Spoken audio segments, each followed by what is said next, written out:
And this herd is very, very relaxed and lets us spend amazing quality time with them. But if you are new, we are interactive, so you can ask us about what we're seeing and what we're looking at here in the African bush.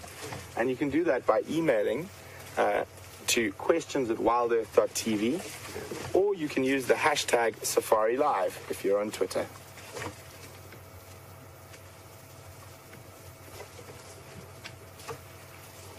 So for those of you watching the sunrise safari, to give you an idea, as the crow flies, how far these elephants have traveled for the day, they probably have traveled about 3 kilometers or 4 kilometers, so about 2 miles around there from where we saw them this morning. And that is one of the amazing things about being able to spend an extended period of time in an area.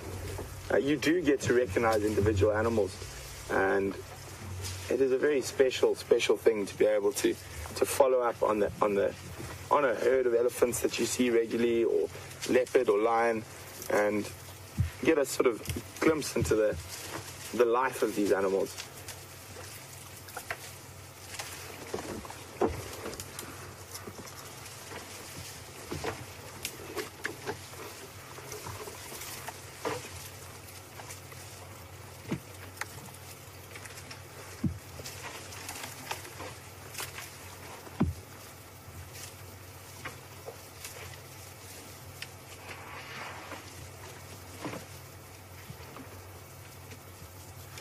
Hi, Elizabeth. Welcome on the Sunset Safari. Elizabeth is asking if there's any hair on an elephant apart from on the tail, on the skin. I'm going to ask Brian, on this female we're on now, to try have a look at her trunk closely, because as it catches the light, you'll see there is hair on the trunk. There is more hair on a young elephant, and it's more visible, but there are hairs on other parts of the body, but they're mostly on the trunk. Sorry, Brian's just going to...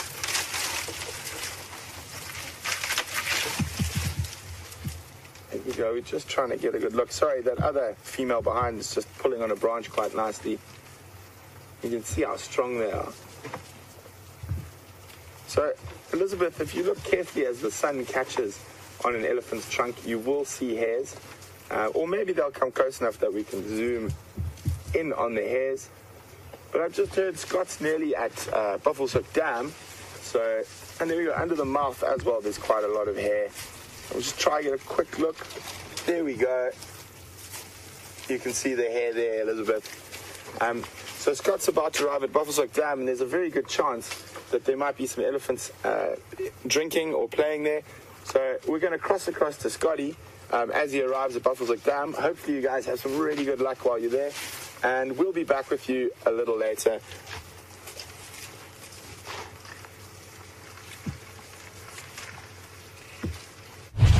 Welcome back, everyone, and well done to Brent and Brian for finding that herd of elephants for you. Them and myself, since we left the Inyala at Vuyatela Dam or Gowrie Dam, we couldn't find anything that Inyala was looking at, and I think she may have just been looking at a dead tree stump that may have confused her. I could be wrong, but there didn't seem to be anything in that area, and just judging from her body language, I did put her into the bush once or twice. It wasn't quite intently enough for there to have definitely been something there. Since then, we've seen one male impala. Other than that, it's been very quiet, but I've got a feeling there could be some action just ahead of us at Buffelshoek Dam. We're about to arrive there, and again, on a very hot day like this, it's a good place to sit and even wait for animals to come and drink. So that's maybe what we're going to do while Brent continues searching about. I'm hoping that there could be 1 or 2 hyena nearby. There were a lot of hyena in this area this morning, finishing off the remains of a hippo kill that the Nkuhuma Pride of Lion made. And if the hyena did get full-bellied enough, they could well be lounging in the shallows, so that's a possibility. Time will tell. The dam is approaching.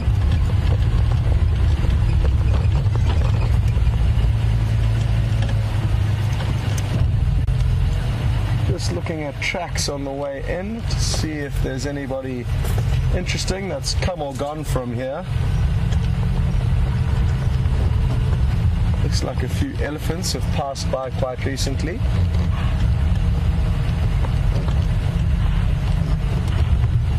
Ooh, I think I may hear impala alarm calling. It could just be a rutting noise. I'm just gonna find a place to stop and listen.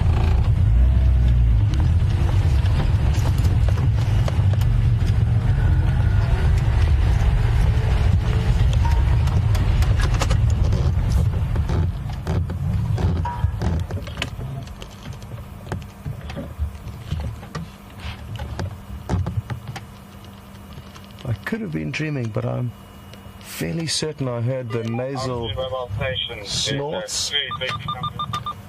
That sounds something like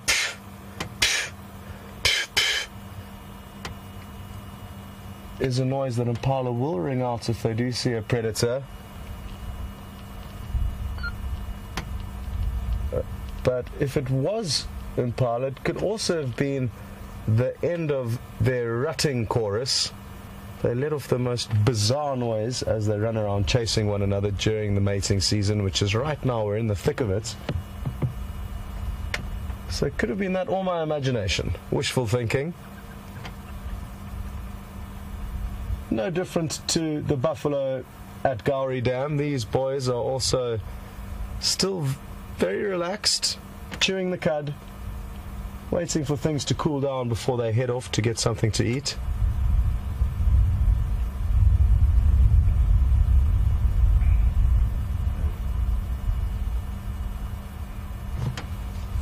There's also a heron fishing, and you'll also notice a hippo in the middle of the dam. It's just wiggled its ears and we saw a small splash, and to the right of the hippo you'll see a grey heron, and that heron looks like it could be hunting.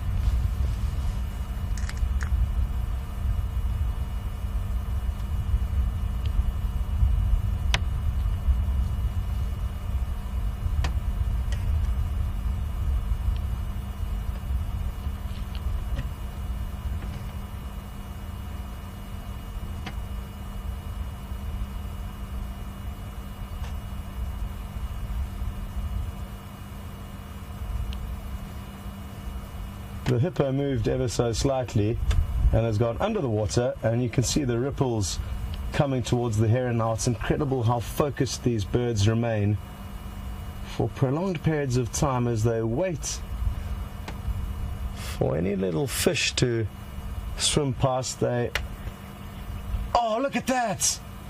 Awesome! What a shot!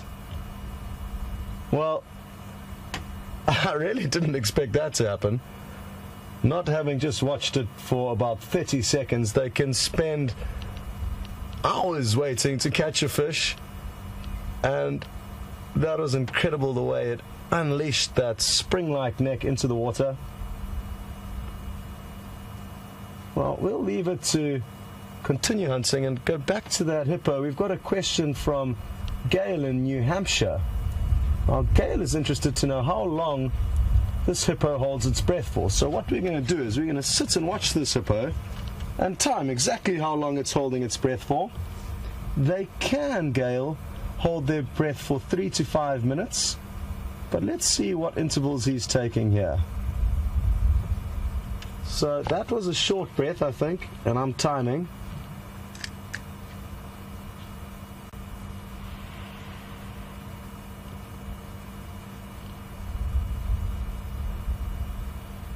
Okay, so we'll take that as a deep breath and keep watching closely. It's probably not going to do it for too long because it's under no pressure to do so, but like I said, 3 to 5 minutes is how long they can hold their breath for. He's coming up to 15 seconds now.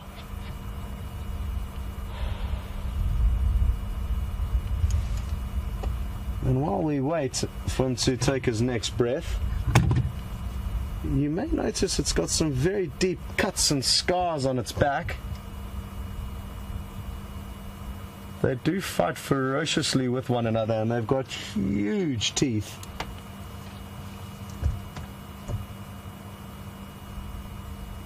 Okay, so that was about 45 seconds that he held his breath for there, Gail. So not the longest they can do it for. Something also important to understand with hippos, they're not floating. Wherever you see a hippo like that, you know it's either standing or kneeling down or lying down. They don't float, they are semi-buoyant, just like us. It looks like that heron may have caught another fish in the background there. But it appeared to be a small one that it could have swallowed up quite easily. And the fish that it's catching are in all likelihood a fish called a tilapia. Oh, another one! Did it get one there? Yes, you can see it wriggling in its beak. Or not? Couldn't see. Difficult to tell. But this heron's having a great afternoon hunting.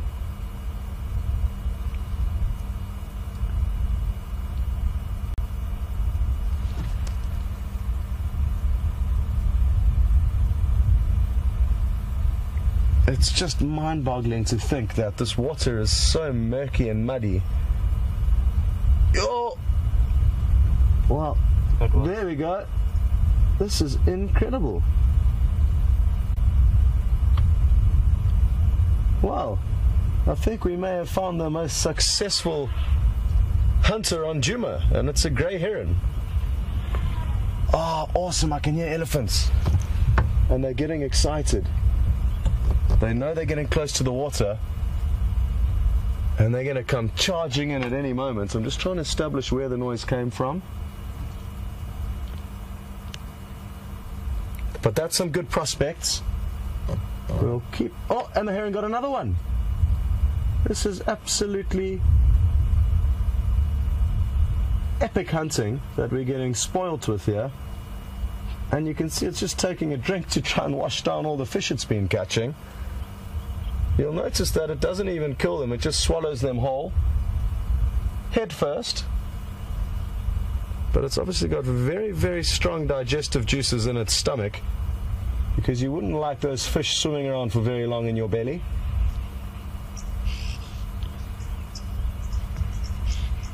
Now, where could these elephants be? What I'm thinking of doing is just driving down to the water's edge. That way we're in pole position for when they do arrive. I'm fairly certain they're going to come. The trumpet didn't sound too close.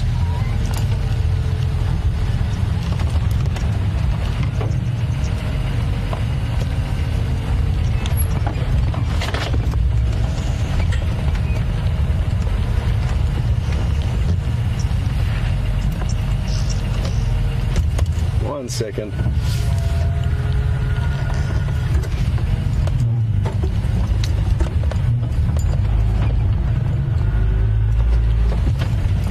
Apologies folks, I'm just trying to choose the best possible spot. There's a corner of the dam up to our right here that we can't see unless we parked right over here. So basically we've got all of our angles covered here. And now we wait.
Copy that, thanks.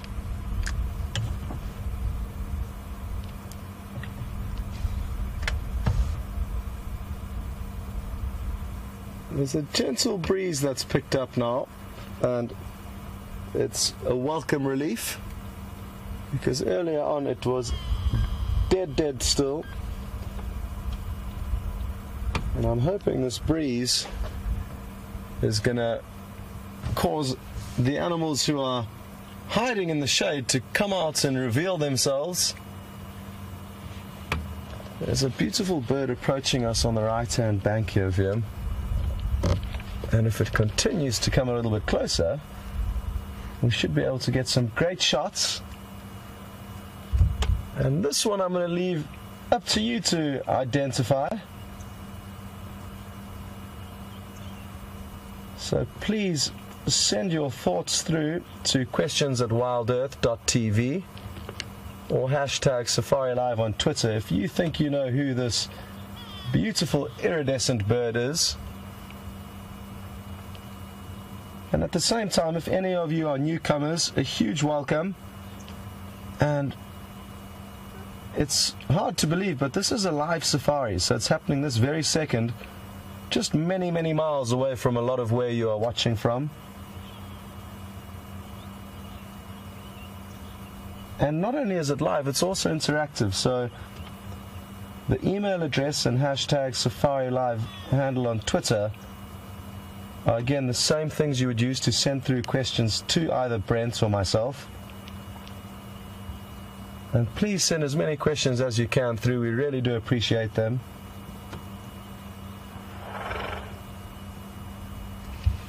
Now this bird is hunting, just like the heron,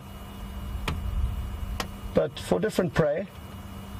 They look mainly for small insects. Oh, that's a grey go-away bird that just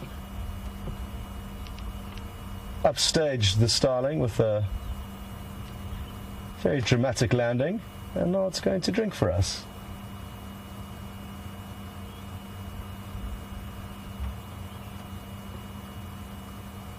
And I think I just gave away the name of the bird, but there's a specific type of starling, so apologies for ruining the game for you. But it's a starling, but I'd like to know specifically which starling that blue bird was that you saw in shots earlier. This is the grey go-away bird, and it really does have his or her crest. It's very hard to distinguish between male and female. They look the same, but it's as if it's come straight out of the hairdresser. It's looking in fine form.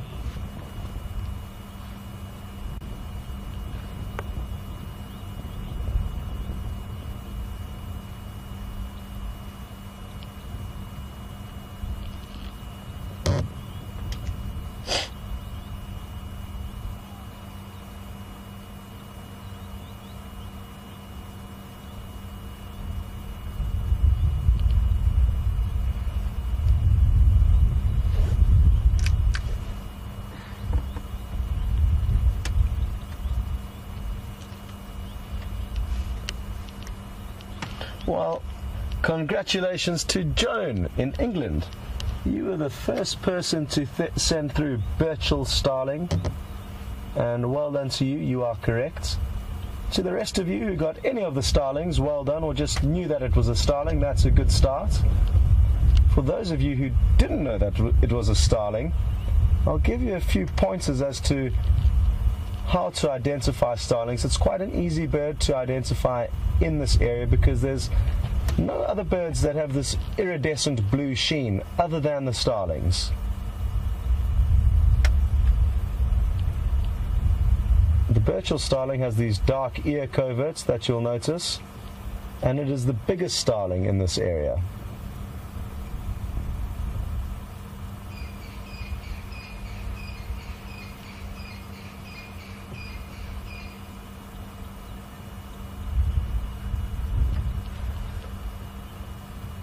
So I think I could have been wrong about these elephants rushing on down to the dam. I haven't heard another noise, a branch breaking, another trumpet, nothing to be heard. But I still think it's worth hanging around here for a bit longer. even if some more antelope come down to drink, or a few more birds come down to drink, I really do feel that the waterholes are going to be where the action's at for the hotter parts of this day. Possibly not this waterhole. The animals do have several options on Djuma, as well as the surrounding properties. So at the moment there's no major shortage of water. But what we can maybe do while we wait for something to come here is just do a loop around the dam. And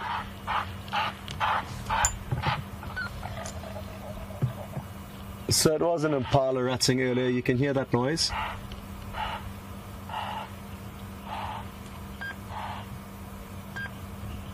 The nasal snort at the end is similar to the alarm call, but the initial gurgling, burping that you may have heard is the initial chorus that they cry out when they're chasing one another around. So that would have been a male impala running around predominantly in circles, possibly chasing another male, possibly chasing his own tail. They really do lose their cool and lose their temperaments and can act bizarrely. They can even rut around vehicles thinking that we might be competition. We've been battling to show it to you because I guess it's just bad luck, but we are in the middle of the rutting season, and I'm sure it won't be long before either Brent or myself or Mark, who gets back tomorrow afternoon for afternoon drive, one of us will eventually be in the right spot at the right time, and you'll get to see these boys running around wildly.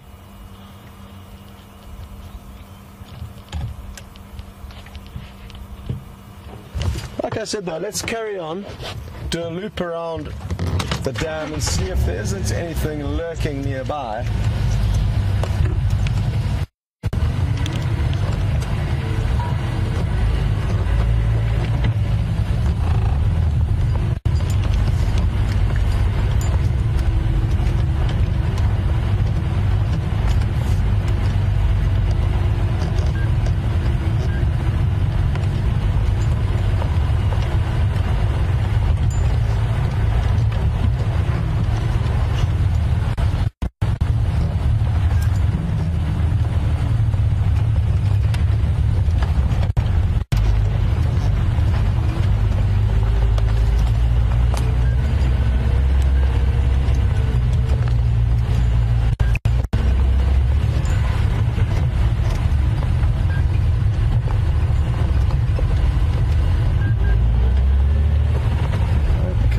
Just got an update, folks, and it's an update that is hard to believe, but apparently there are lion approaching the Djuma Waterhole.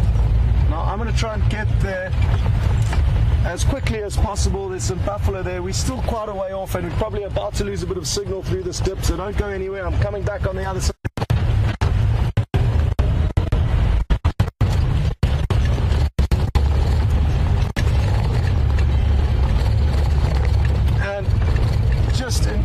To think that we were at Gowrie Dam just a few minutes ago. Brent and myself drove around there this morning and had no sign of any lion. Anyway, it's good news, and if I rush there, we'll probably be there in 10 minutes. Who knows, there may still be some action with the buffalo and the lion, but what you can maybe do in the meantime is you can think about switching over to our Djuma live waterhole cam and watching the action from there until we get there in the vehicle. So that is an option. When things like this happen, it is rare, and we do need to try and make the most of this potential sighting that is unfolding.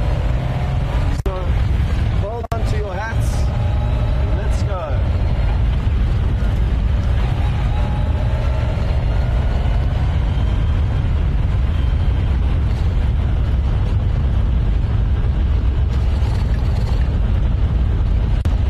Apparently 6 lion that can be seen from the Djuma Waterhole camera as we speak.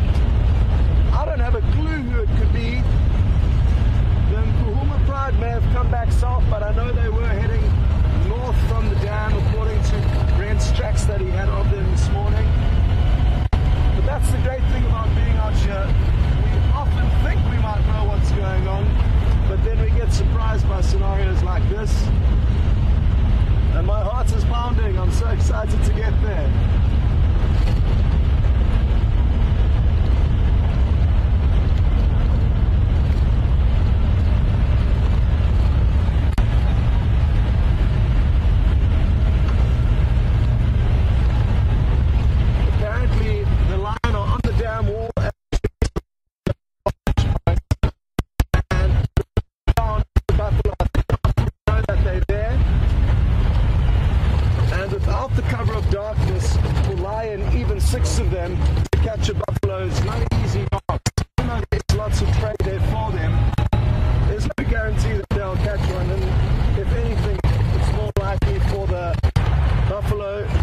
slightly, and he's got a big smile on his face.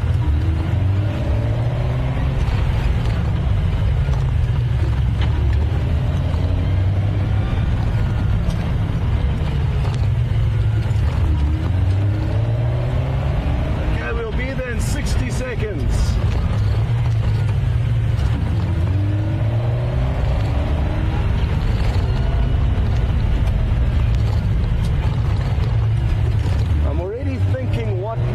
Approach is to show you exactly what's happening here, but I'm going to have to wait until we get there to see what's going on. And for those of you who are new, it's uncommon for us to drive at this speed, but when there's action unfolding, we'll do just about anything to get there. So this is not the norm.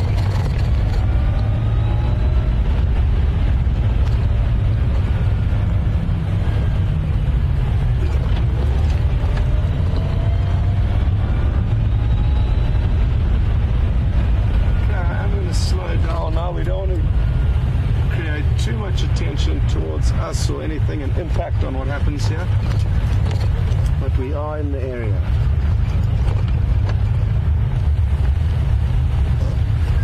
Okay, here's one lioness right here. This is the Nkuhuma pride. Awesome. Absolutely awesome. For those of you who did go onto the Djuma Waterhole Cam, you'll probably be able to see us here now.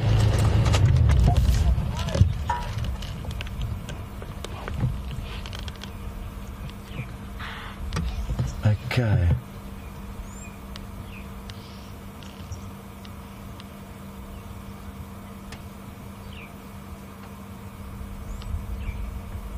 Well, look at this, folks. The buffalo in the distance. The buffalo appear to be very relaxed, and I don't think at this stage are too concerned by these lion. What's important to understand, though, is these buffalo would have seen lion many, many times. You'll see another lioness who's separated from the rest of the pride and got closer to the herd of buffalo.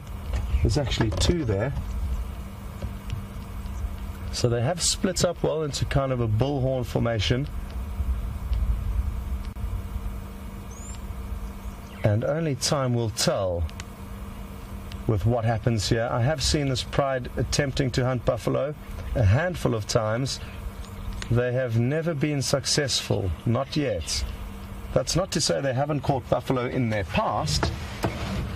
And I've been told by other guides who've worked in this area for longer than we have that they are a proficient buffalo hunting pride, but they're never an easy adversary to take down the buffalo. I must say a massive thank you to Deb, who was watching the Waterhole camera, and she actually sent through the first message saying that she could hear impala alarm calling at the Djuma Waterhole. So thanks very much for that update, Deb. Well, now the buffalo is certainly going to react because she's going down for a drink. So what we're going to do is we're also going to reposition and watch her drinking.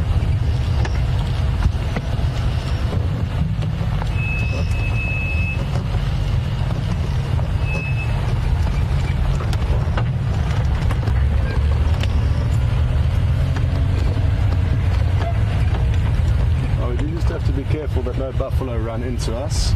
It is a reality, and it has happened to me before. So when buffalo are being chased by lion, they can often run into vehicles in the chaos. Incredible how they react to the lion. They back themselves, and when there's this many bulls together, they know that they can defend one another, even if one buffalo does manage to get separated from these guys and it does get caught. The other buffalo will come in and toss the lions off using their horns. And this thirsty lioness is now quenching her thirst. Stations in Nkuhuma Pride at Gowrie Dam.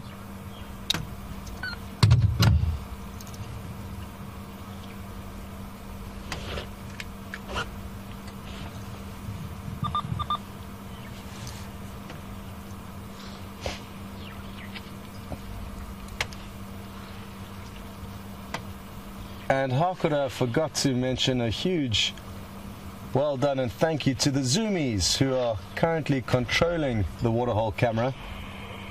It's not an easy job, and I'm sure you're having a great time with the lion here. I wonder when last lion were here that you managed to film on the cam.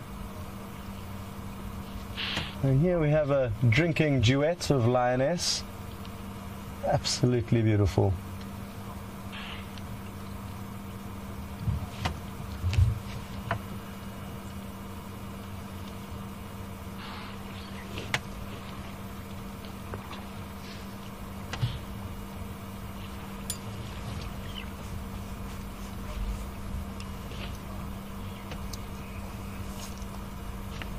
Well, it's good to know that there are all 8 lions still in this pride, and thanks very much to Julie for sending that count through. I believe in previous sightings with Brent, when they've been up at Buffelshoek Dam, you were not able to count all 8 of them for sure. So there are all 8 members of the pride here. This is incredible. The buffalo standing so nearby, watching on as these lions just make themselves at home here.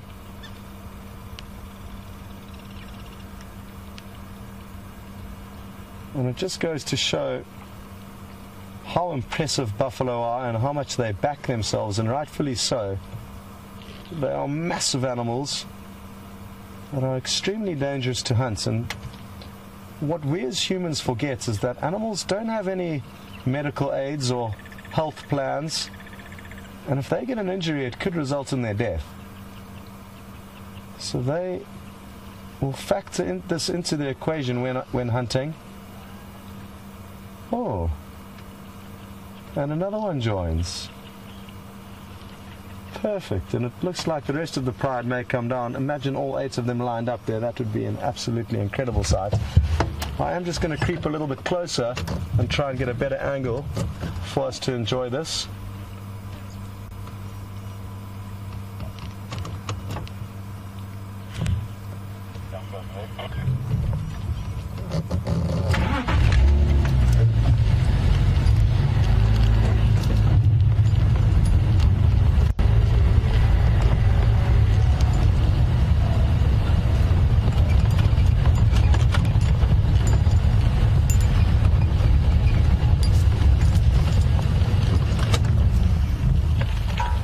This is going to be good.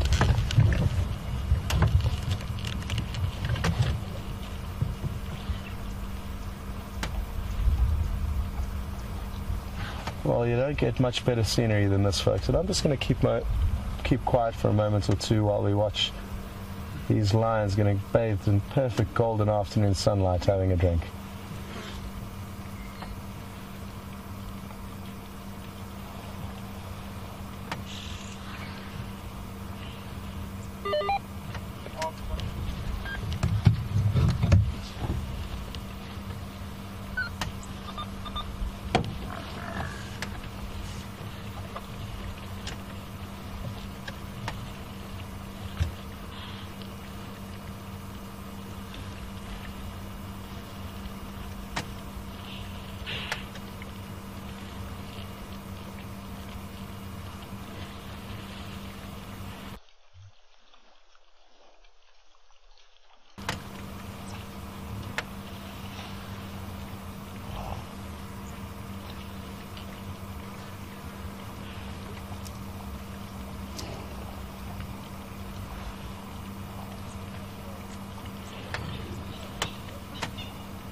Buffalo are beginning to build up a little bit of courage here.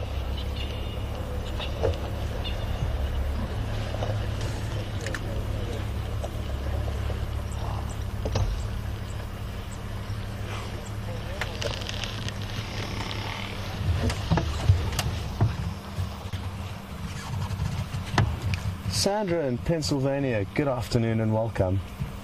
Sandra is interested to know whether the lion would follow the buffalo into the water to try and catch them, and it's highly unlikely that they would. I have seen a lioness attempt that once, and she got flung into the sky and did about 3 somersaults before she landed with a splash in the water.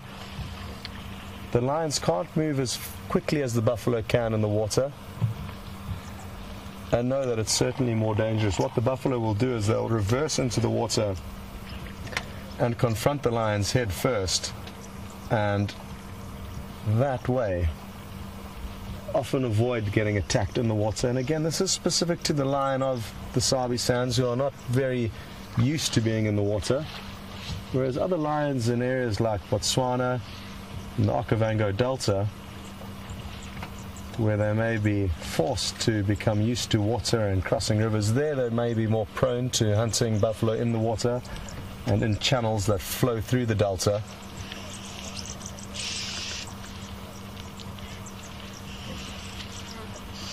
This is absolutely awesome.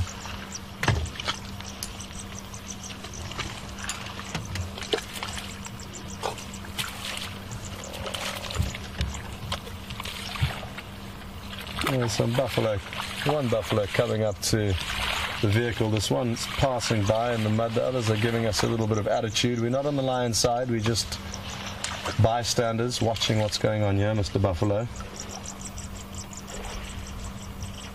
We didn't tell the lions you were here.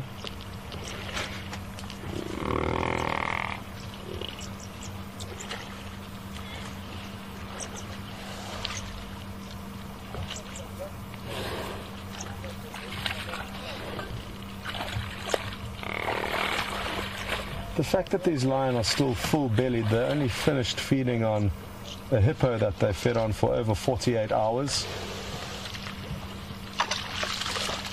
And this will certainly make a difference in terms of their risks they're willing to take for the next meal. If they were starving, they may well have had a crack at these buffalo, but they're full-bellied. They know they're operating a bit more slowly than normal because of that full belly. And it's not necessarily worth the risk of trying to bring down one of these big boys.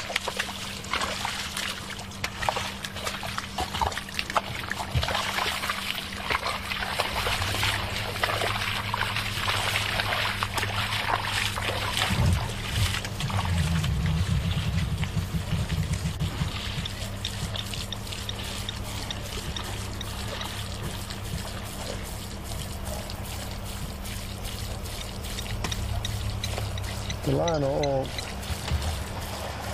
making their way back into the shade, other than those two that we can see.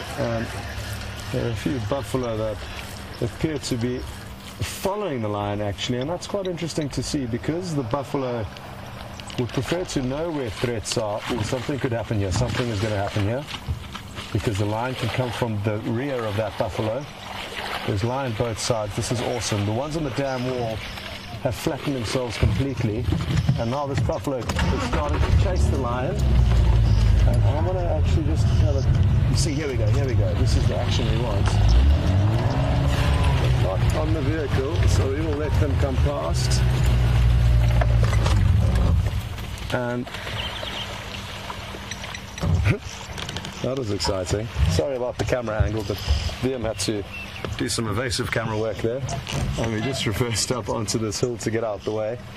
And nothing to worry about the lions. I'm just going to get back to a decent angle because Wium cannot counter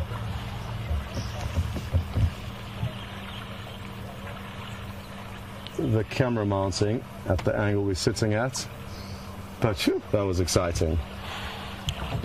And incredible to see how bold these buffalo are. I mean, that buffalo headed straight in there to chase the lion. It is those bold moves that gives the lion the opportunity to try and bring one down. Phew. Well, that got my heart pounding. And at one stage I thought that buffalo had locked targets with us. But thankfully not.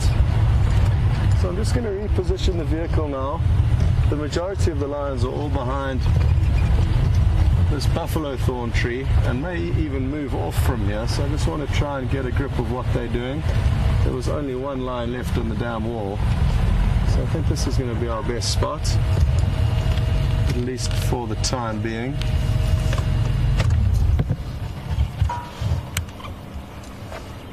The great thing is about this is that we are parked on eye level with them, so you get a much better perspective as to how large they are.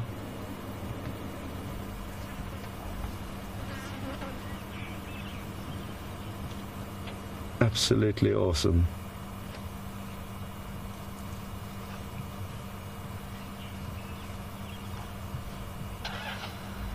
Now, I'm guessing that these lion are gonna continue to spend the rest of the afternoon here lazing about in the shade. I could be wrong, and this is such an awesome shot.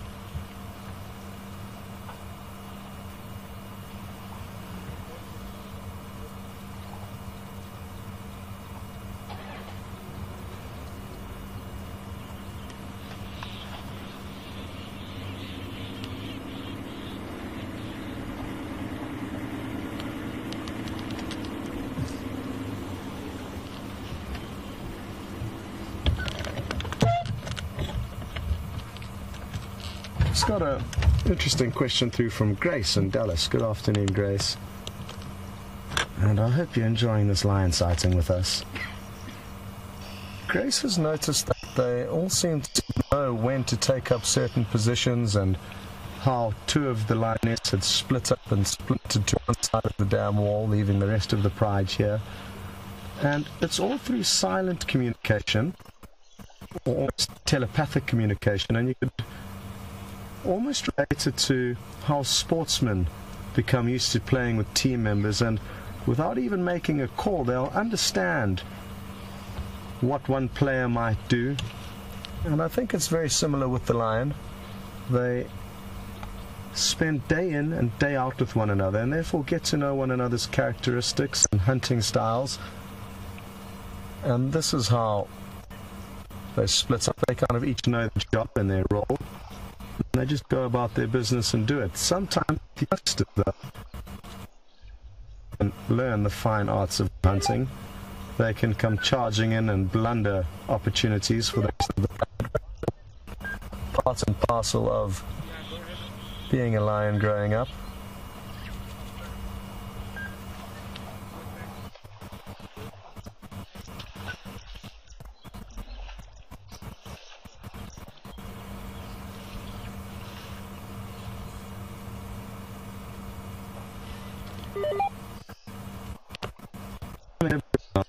And I know we had to race here all the way from Buffelshoek Dam, but it was worth it because we got to see that great action unfold and that beautiful sequence of the lioness drinking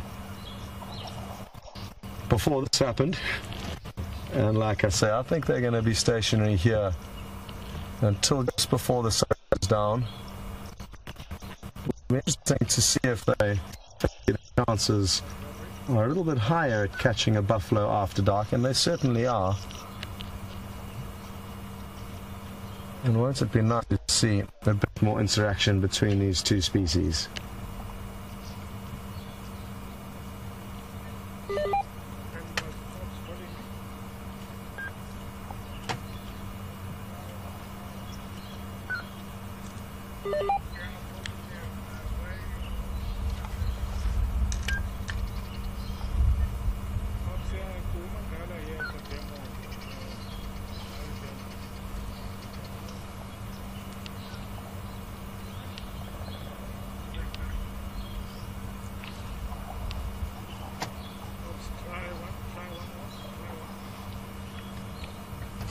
Well, Paul in Minnesota, good afternoon.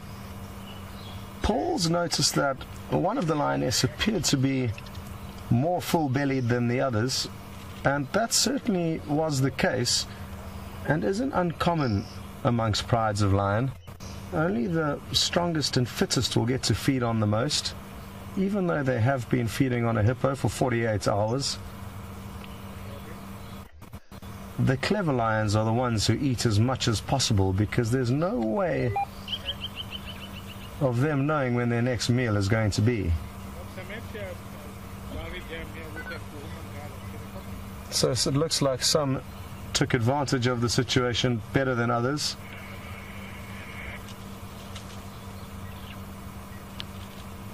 Because there was a clear difference between the lioness and how full their bellies were.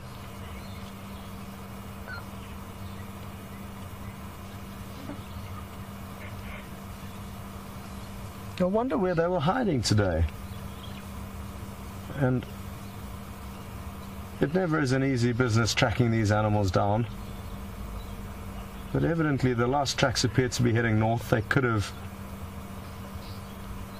changed their direction at any given stage, and there's a lot of thick grassy blocks and bushy blocks between here and Buffelshoek Dam, and if they just crossed over patches of road network where the ground is hard, you may not know that even a pride of lion have moved over an area. Very, very surprised and grateful though when we got the report saying that there was in fact going to be, well, there was in fact a lion sighting here at the Gowrie Waterhole. We were probably here half an hour ago. We stopped, enjoyed things, but then there certainly was no danger imminent. But we were proved wrong when this beautiful pride of lion arrived onto the scene, and it's incredible how much the Djuma live waterhole cam does help us, and all the reports that you feed to us when you are watching that cam. So again, a big thank you to all of you that did send those updates. If it wasn't for those updates, we wouldn't have got here as quickly as we did, and therefore we may have missed all the action.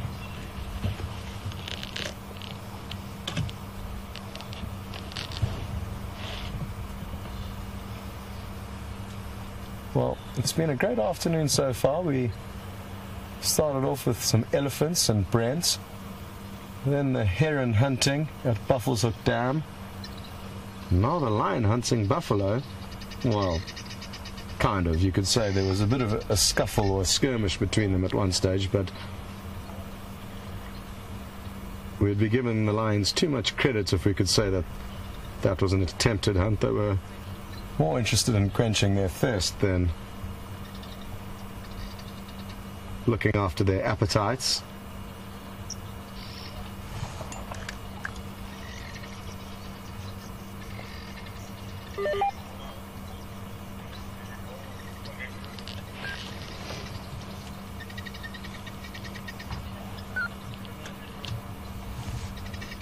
Brian in Toronto, good afternoon, and thanks for sending this question through.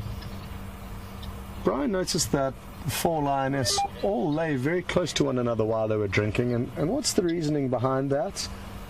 Again, there are crocodiles that frequent these waterholes, not always, but they move from waterhole to waterhole, and lion won't take chances with crocodiles. I've heard of a large, fully grown male lion getting caught by a crocodile not far from here in the southern Sabi Sands. So even the biggest of lions can get caught out by another apex predator, the crocodile. So that could be a contributing factor. All four of them close together is safer. And I think another contributing factor is simply because they're just such highly social animals that they like to do things together. They are with one another permanently, and that behavior may just be another example of how close-knit their bonds are. I guess you could equate it to going down and sitting at a bar. You would sit close to your four friends. You wouldn't all split up and go to different sections of the bar.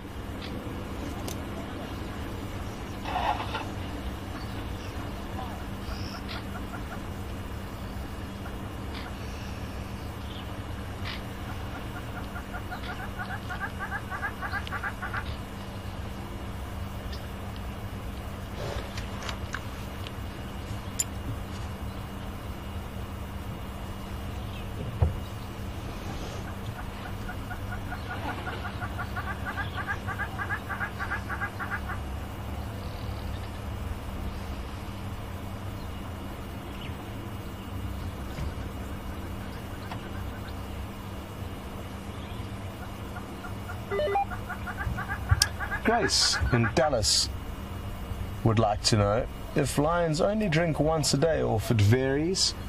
And I think it does vary. You get some lions that live in very dry and harsh and arid areas where they may only be able to drink once a week or once every 2 weeks. And in other areas where there's a surplus of water, they may drink more often than that. So I wouldn't say that it's set that they will only drink once a day, and it may be in an ideal world that they drink once a day, but it's not necessarily the case. The two game viewers in the background are reshuffling. There was only enough space for one of them to view the lion from their side. So now they're taking turns. And I think it's Texans in the one vehicle and it could be Aubrey in the other. They've been gone for a few days. There have been no guests in camp here at Djuma. And it's always a great surprise to see them back out. They do provide us with so much help in finding animals, and both Texan and Aubrey have been here for many, many years. And their knowledge of the animals and the specific area is hugely helpful for us because we get to feed off their knowledge and expertise.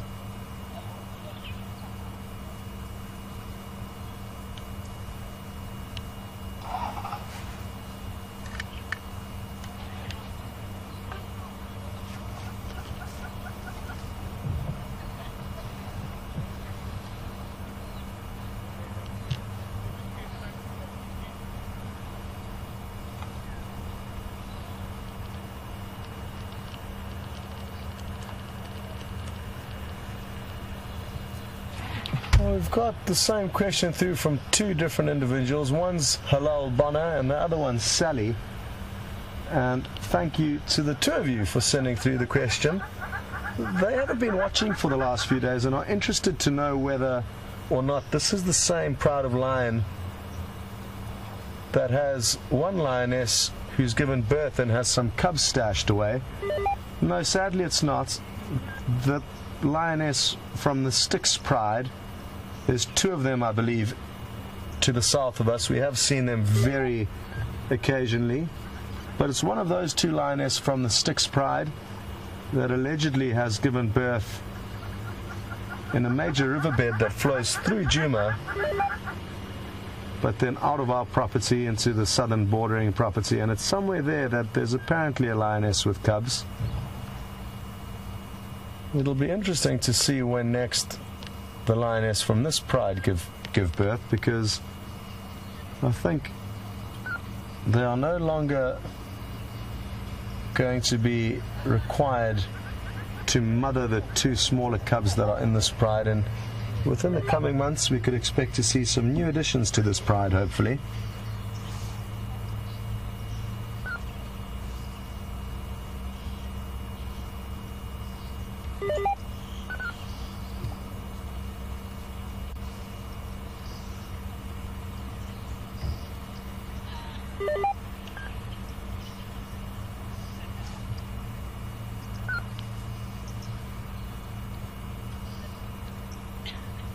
What I am going to suggest, folks, is that in the next 5 or 10 minutes we'll make our way into a different area to look for something else and come back in about half an hour's time once things have cooled down and once these lions are more likely to become active. So that is the plan, but it's not going to happen just yet in the next 5 to 10 minutes. Because as you can see, they are fast asleep and will probably continue to be like this for quite some time.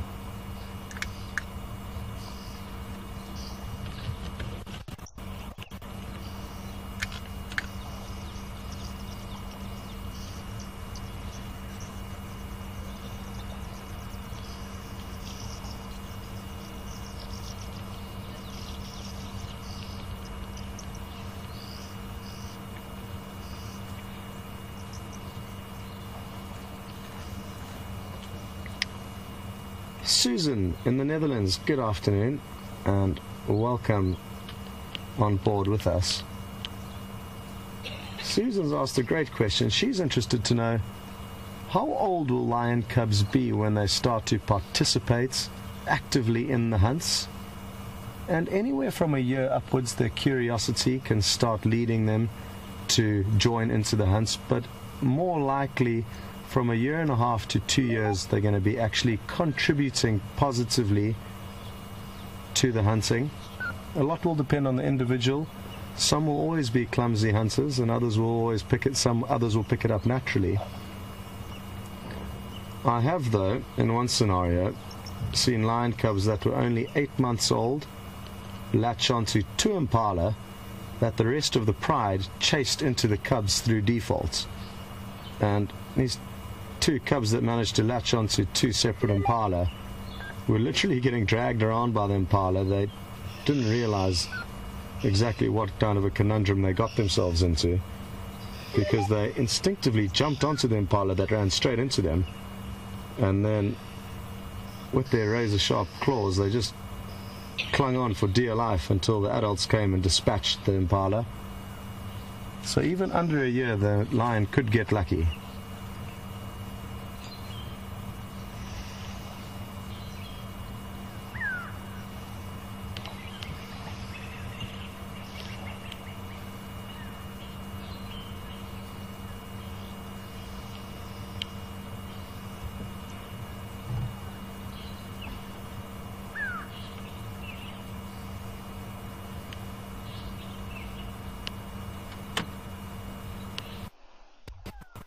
Okay, folks, well,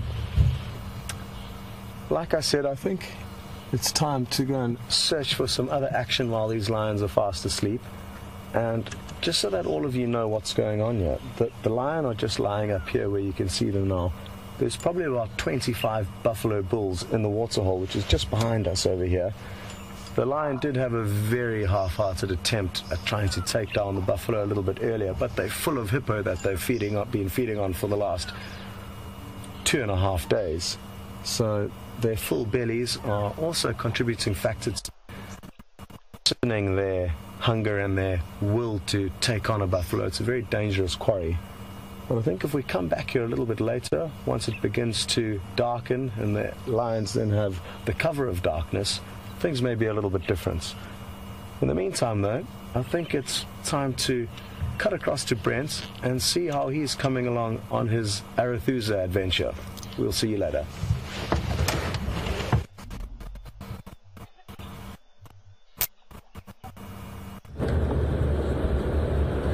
Welcome back, everyone. So awesome, you guys. With Scotty and the Nkuhuma pride on the other side. We're trying our best to look for some leopard tracks, or even better, a leopard. Found some tracks, and I wasn't sure where they were from. That's why I got the guys in Final Control to ask you guys who've been watching the Arethusa Cam when baboons were heard or seen, so I could work out how old those tracks were. So we didn't start following tracks that were from this morning early. So thanks very much for all that help there. That enabled us to leave the area, free us up to go check other areas. So thanks very much. Just a quick recap on what we've been up to here is we have been driving around Arethusa, and it is very, very quiet this side. Beautiful light though, stunning afternoon, really enjoying ourselves, but we're hoping that we find some animals shortly. I mean, we've barely seen an impala this afternoon, but that's the way it goes in the bush sometimes. But if all of you guys remember from this morning, I spoke about a frog surprise on the sunrise safari. So I haven't forgotten, whoopsie, and I'm going to show you what that frog surprise is shortly. So obviously it's quite difficult now because it is into the dry season and there's not a lot of water around. So we're about to come out into the airstrip, so I'm just panning, and it even looks like the airstrip's empty this afternoon. So I'm just going to stop. Oh, there's a single impala, but stop next to this dry pan here.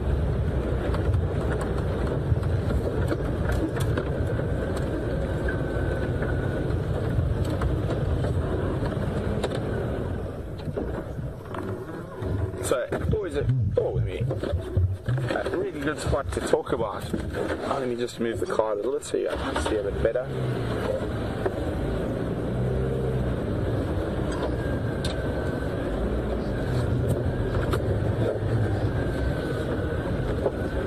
There we go. So behind me is this dry pan, and these pans during the summer months are, at night, have an incredible cacophony of frogs. And I got asked a question by Penny this morning, who asked me what was my favorite of the smaller creatures, and for me it's definitely frogs. So earlier this year, when we were driving home the one night, or just before I arrived, Brian actually stopped next to a pan and he recorded the sound.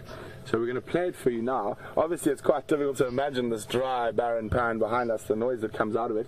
So I'm going to keep quiet now, and I've got a question for you that goes along with this.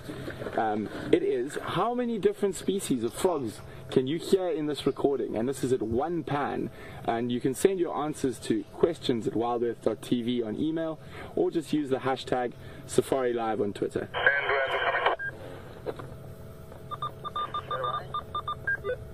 Yeah.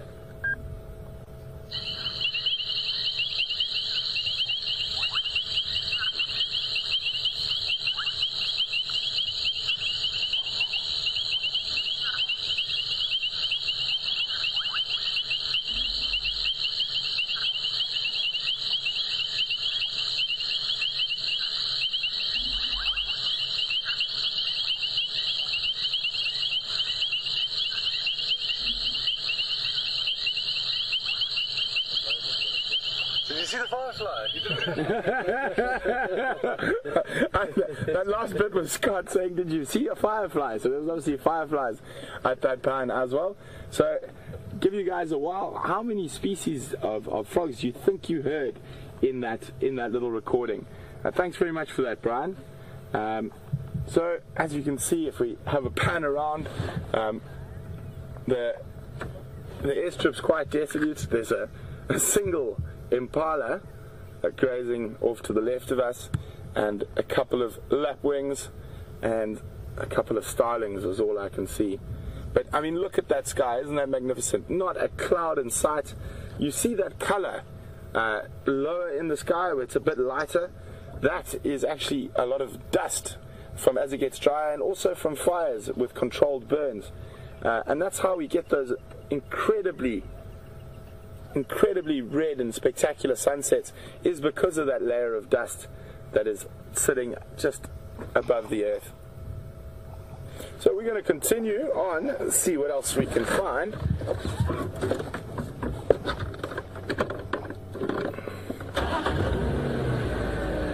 Oh, I think I spotted something without moving. Just give me 2 seconds.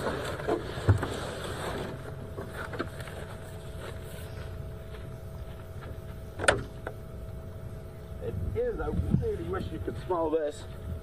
Really wish you guys could smell this. So there's another tiny flower. I'm going to jump in and put it on the dashboard where it's easier for you to see. There we go. The wind, don't blow it away. I'm going to hold my finger on it to try to get the flower. Sort of a pinky purple.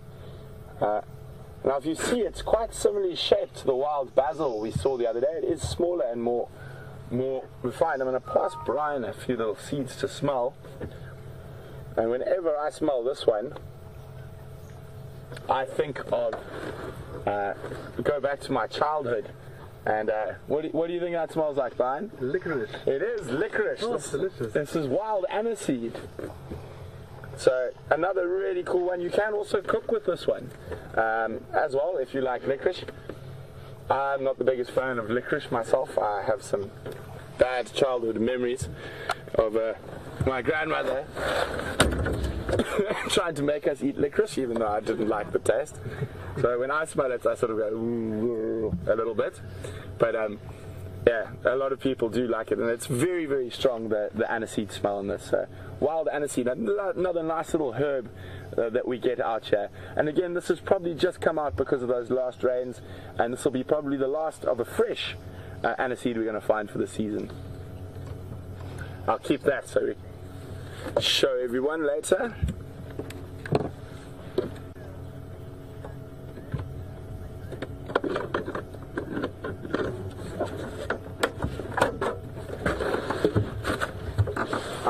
grab a little bit more of that. I think I might try some. Oh, let me get a bit closer.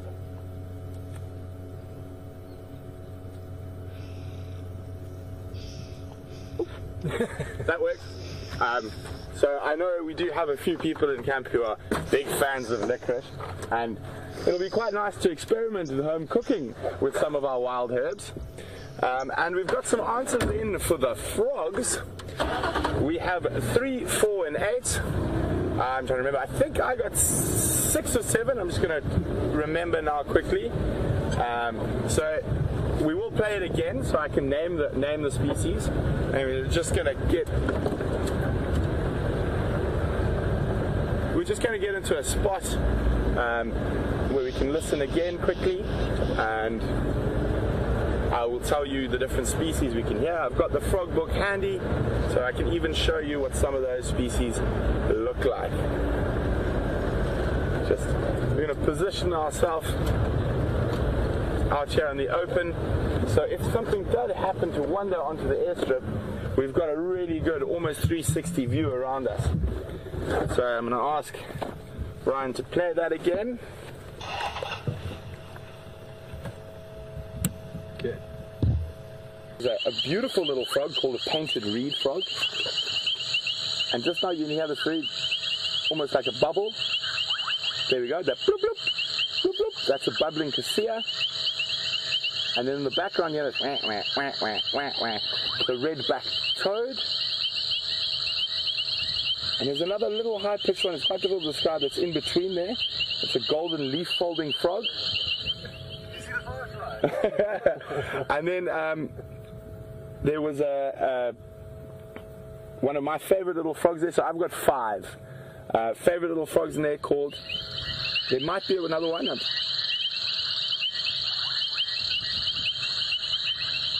Just listening carefully.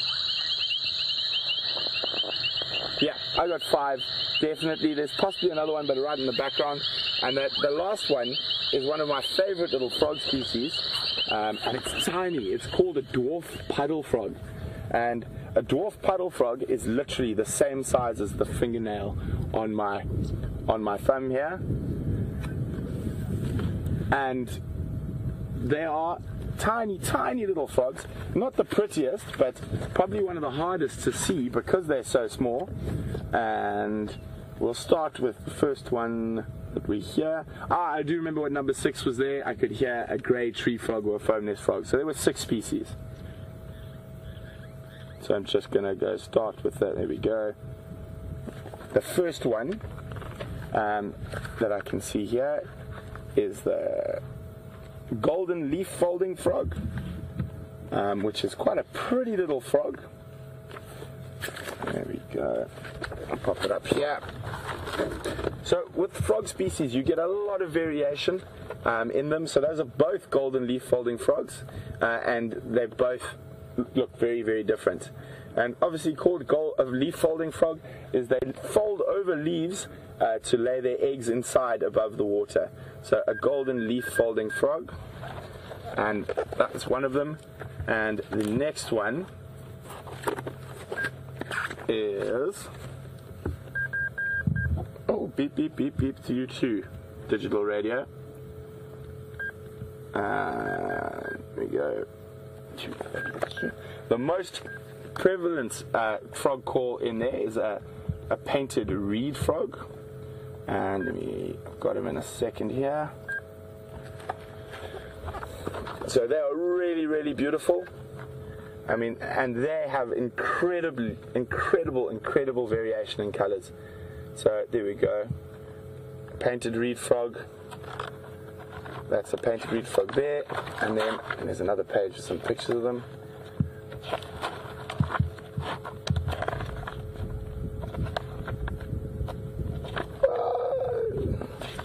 Lots of reed frogs. There's another painted reed frog, another color variation of a painted reed frog. And that one there is my personal favorite variation of a painted reed frog. And you can find these different variations in the same area on the overlap. So very, very cool frog to see, and also quite easy to find compared to the other species. I'm not going to go too much further into all of these. I'm just going to do the last one, which is, I said, one of my favorites. And give me 1 second here.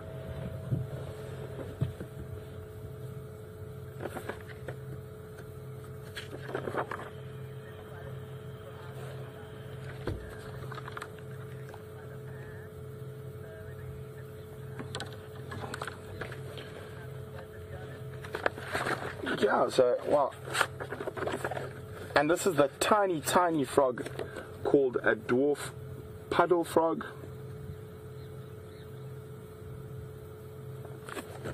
And quite an interesting little frog. They occur all over southern Africa, in the wetter areas in the east, and also up into the north, into Botswana and the whole of Zimbabwe, and into parts of Namibia. And you can see really, really tiny and very sort of warty skin. But their call is really interesting. If you didn't know it, it sounds like a cricket almost. But if you listen carefully to that recording, it sort of goes, or that, and then at the end it's just got this little tick tick, and that's how you tell it's a dwarf puddle frog. Also incredible ventriloquists, so they call from a position and it sounds like they're calling from the opposite side of the pan. And I really love them. They're so tiny. As I said, that frog there is the same size as my fingernail on my thumb. So really, really cool little frog. Well, apparently there's quite a few people who were wondering what the nest in that dead tree was when we were stopped next to the pan. I'm just going to reverse swing the car out slightly so you guys can have a look. And that nest is of Elaine. Elaine was asking about that nest, and it is a red-billed buffalo weaver. So it's a bird's nest. They are communal nesters, and a very, very cool. And Jeannie also was asking. Thanks very much for the questions, guys. Jeannie was also asking about it. And they are very, very interesting birds. They're a member of the Little Five. And those nests are made up of the most impenetrable thorns. Lots of big acacia thorns is what they use to make up that nest. So a very, very interesting bird. Communal nesters, although they have single nests in there that the pairs will inhabit, but they do nest together. The reason they use such sharp thorns and things like that is to try keep snakes and other predators out. And I will find you a picture of them now. Also, there's the structure to the left. That is a hide on Arethusa, where I think I've never seen actually anyone in it, but guests are able to, if they request, probably spend some time in there, especially when there's water in that pan. Be a very nice place to view elephants from, and other game coming down to drink at the water. But before we set off again, just for those who are wondering about the red-billed buffalo weaver, I'll show you a picture of them quickly. Those nests look unused at the moment, so if you guys remind me, I will try find you some nests maybe tomorrow on the sunrise safari that are active, and we can have a look at the bird. So number 2, red-billed buffalo weaver. Hey guys, I think it's time to hit the road, as they say. Hopefully there's going to be something around the corner.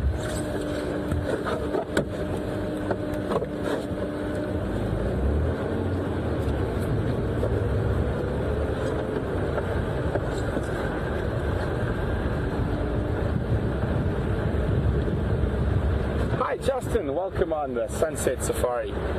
Justin would like to know, now that the water's dried up, what happens to the frogs? Well, Justin, that's a really good question. A lot of them will hibernate now.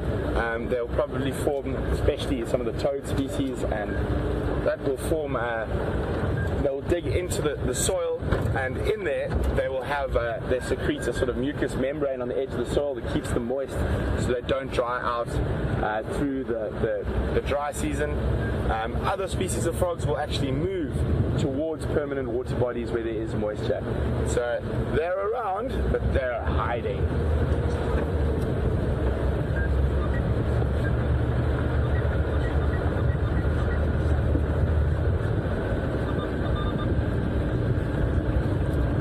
is a magnificent evening.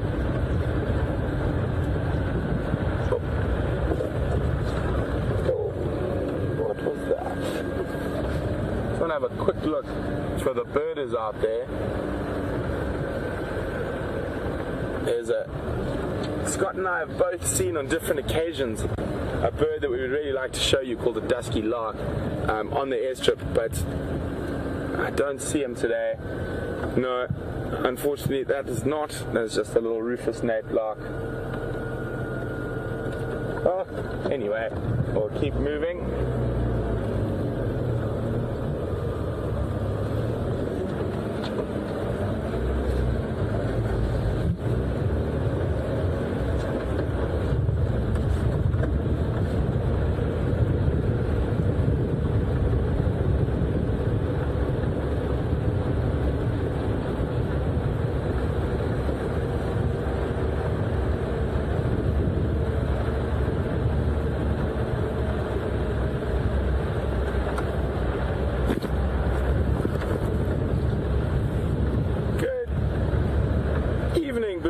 Welcome to the Sunset Safari.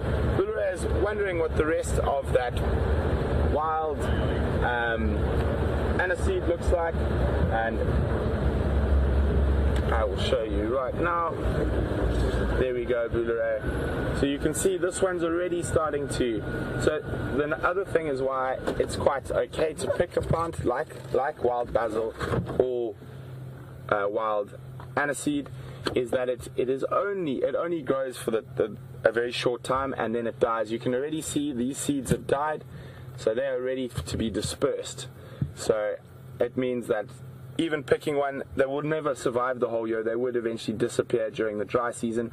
This whole little tree would become very, very dry, and as it dried and died and the wind would move these tiny little seeds, these ones are already almost ready to go.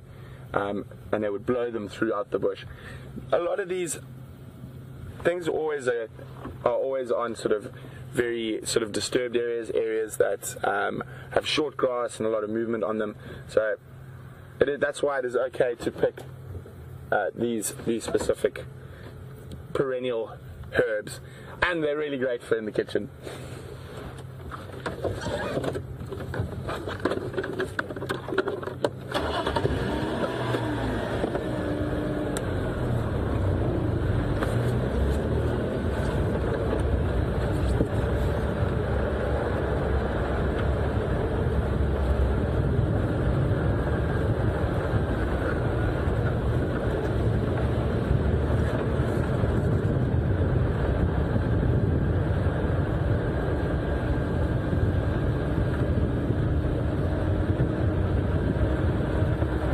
Jilly, welcome on the Sunset Safari. Jilly is from Milwaukee, and she's letting me know that she's heard there's an actual licorice plant, and she says there's a store nearby her that actually sells a homemade remedy for soothing sore throats. It's made out of licorice. Jilly, I think you could very well be right.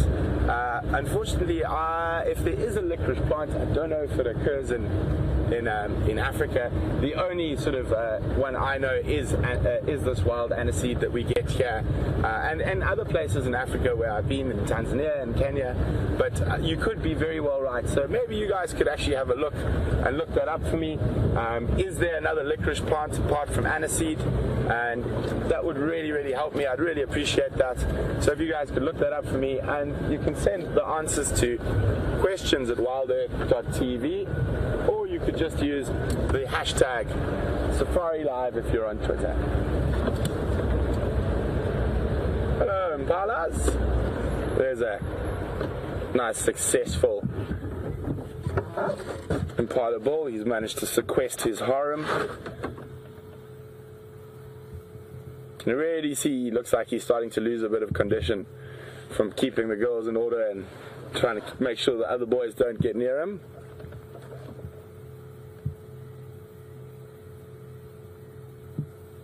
See, all the girls this side, this side.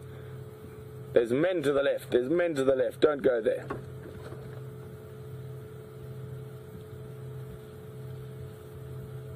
Hey, now he's chasing them all back into a little group. Oh, one's escaped. Oh, he's off after that single female across the road. Oh, and there's another male coming in. It's panic stations here. Let's try and get forward to see what happens. So that's a different male who's seen a chance to maybe sneak in on the rest of those ladies. Oh, you got to be watchful as a male impala at this time of the year. Look, this is the pretender to the throne, just to the right of us here, who's seen a chance. Unfortunately, they are in these Gowrie thickets. Oh, it looks like he's... There we go. That's the pretender. Now, where's the other male? Or was that the main male and the pretender backed out? Very difficult to say. Let's have a quick look back.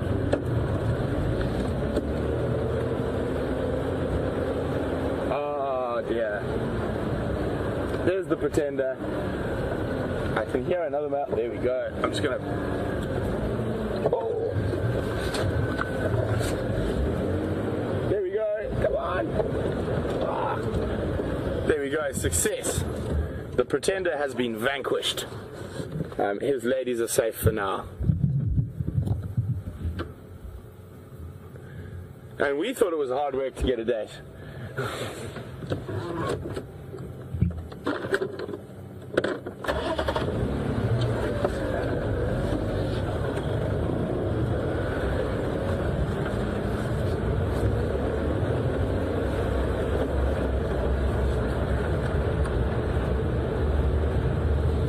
I'm going to start slowly making my way back towards Djuma.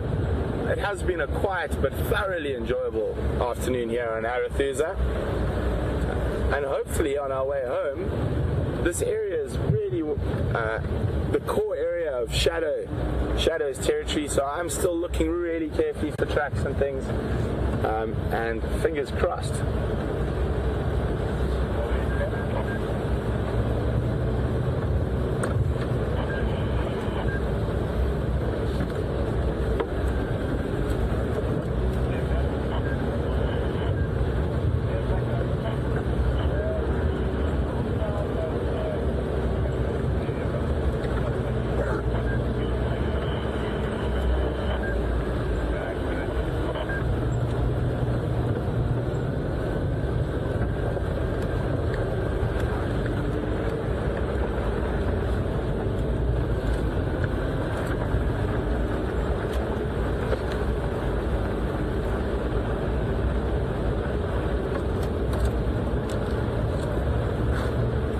Hi Jody, welcome to the sunset safari, and what a sunset it is. Oops, see, that's a big bump.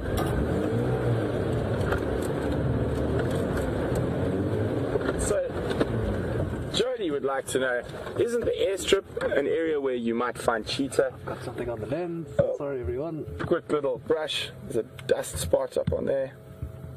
I can't get it off. There we go. And so, Jody, yes, sometimes you would find cheetah on the airstrip. I think they have been seen on the Arathusa airstrip before. I can't get it off. But I personally haven't. They might like that area because it's nice and open. So it is possible, but you must remember that is a man-made area. So it is natural, but I'm sure cheetah would utilize it if they were in the area. And I have heard of cheetah on the Arathusa airstrip before. Well, guys, Brian and I, well, there we go. I heard that the last cheetah seen by us was actually just off the end of the Arathusa airstrip. So, well done, Jody. So, guys, while Brian and I take in this wonderful African sunset, we're going to hand you back over to Scott for a little bit.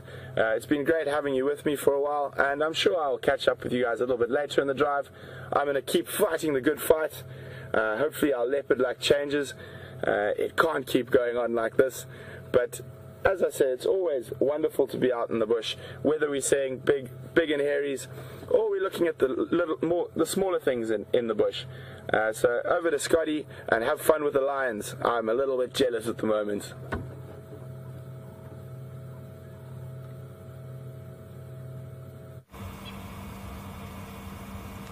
Welcome back, everyone. And Wium and myself arrived back about 5 minutes ago. There hasn't been too many signs of life until the two youngsters have got up. The one that's standing up now is one of the sub-adult lions. It's probably close on a year of age now.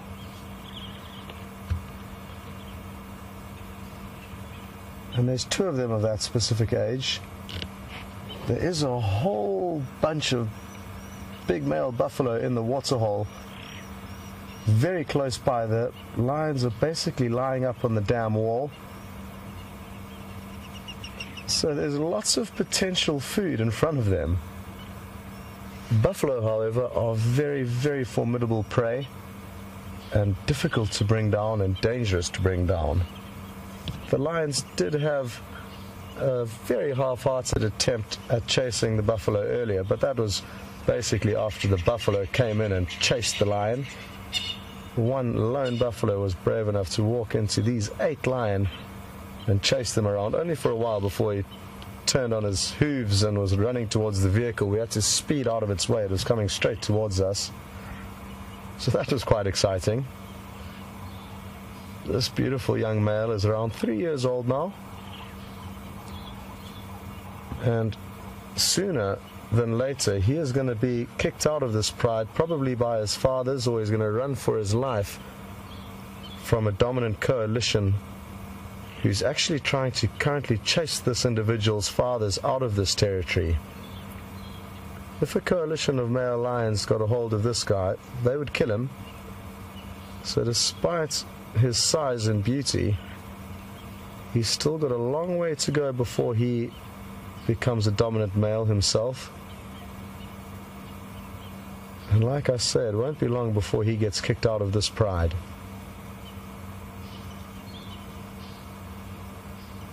For now, though, they'll be very happy to have him along, even though he's got a huge appetite that they all cater for communally.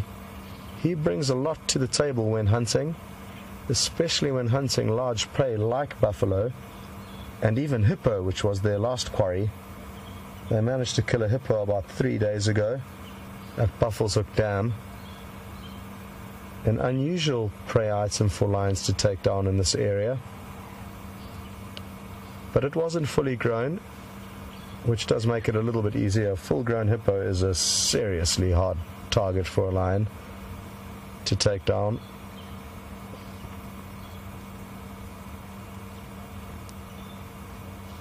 And the beauty of the sighting this afternoon is that we actually had no clue where these lions were. And it was thanks to reports from viewers watching the Waterhole camera that is a live feed 24 hours a day on everything that happens at this waterhole. So even if we weren't here, you'd still be able to watch it just from the opposite angle. The lioness we're looking at now is basically looking at the Waterhole Cam to give you an idea of where it is in relation to us.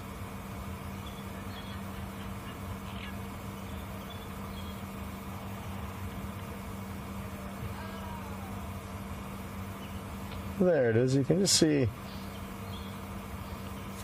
the mic that picks up all of the audio is the round black box, or round black shape you can see. And then higher up in the trees there's a little white box you can vaguely make out. That's where the camera is.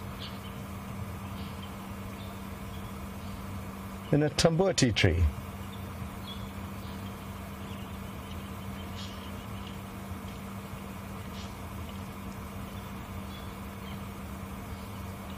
Well, one of the sub-adults is up, and just like most animals, youngsters can be inquisitive, and it's obviously being amused by the thoughts of trying to catch a buffalo. There could be some action later. It's impossible to tell what's going to happen here in nature. And even though, this young male's body language is also exciting me, because there may be a buffalo coming nearby.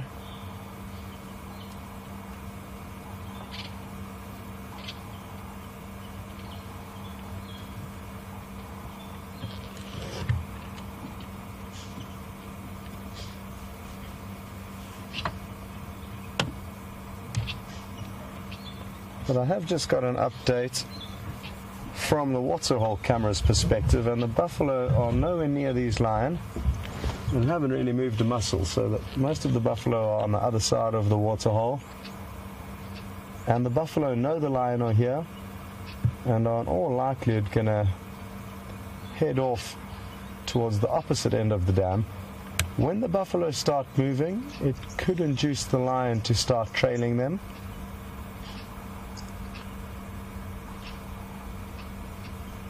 And wouldn't that be great?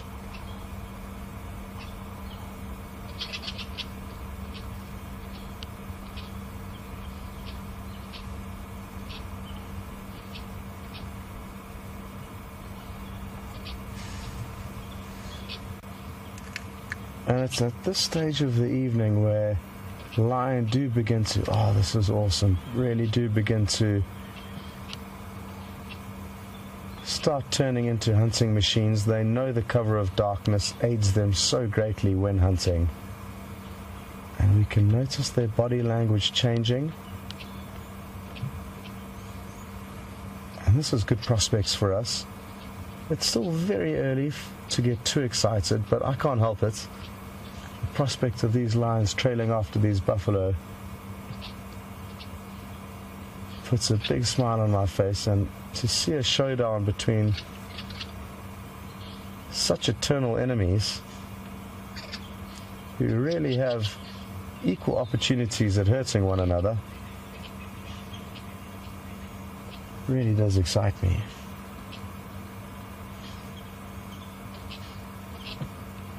The fact that these lions are full-bellied, due to the fact that they've had hippo for the last 2 days on the menu, doesn't bode in our favour.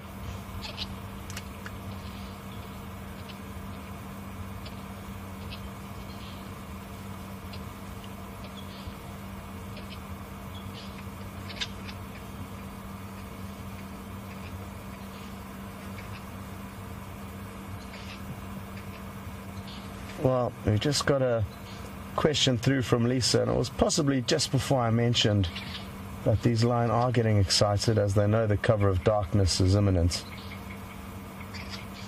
But yes, Lisa, we can certainly expect to see a huge change in their behavior in the coming 5 to 10 minutes. I'm hoping that's the case. The whole pride may come down to drink. That would be a beautiful way to start their hunting episode for the evening. And then I think there's a chance that they could head off in the same direction that the buffalo have moved in. What I'm thinking of doing while there is a little bit more light is moving around onto the other side of the dam, where we can show you a frontal view of these beautiful cats. So if you don't mind just waiting a few seconds while I reposition the vehicle. I think it's going to make for some awesome screenshots, and for those of you who don't know how to take screenshots, work it out, because it is a great way for you to document your safaris with us. And some of our viewers have really become masters in screenshotting and often take better pictures than myself, who's here with a proper camera lens. I hope I've made the right decision here. It's not looking promising at this stage. Maybe a bit too low. Let's see what we can do here.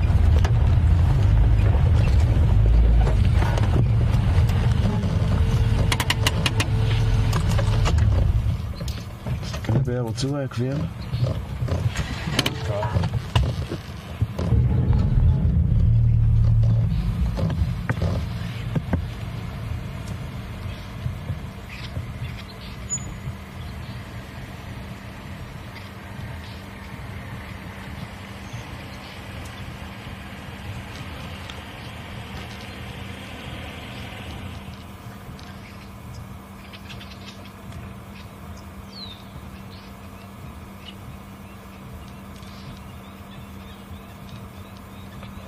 awesome view this is, with the two youngsters standing up next to one of the adult lioness, and just the corner of the young male's head poking through some of the vegetation. There's a strong chance they'll yawn now, so get ready again with the screenshots. They and other cats also like to yawn just before they start getting active, so be ready for that.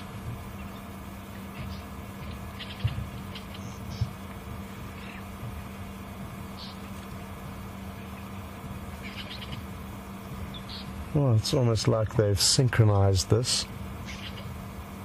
The one youngster lay down and the young male got up, and they're almost all just slipping into the perfect position.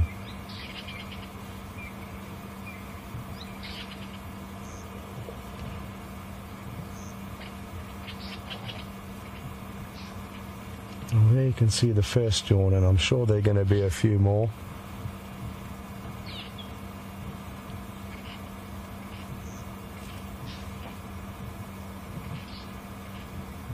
There's a strong chance they're going to come walking right past our vehicle to have another drink at the dam.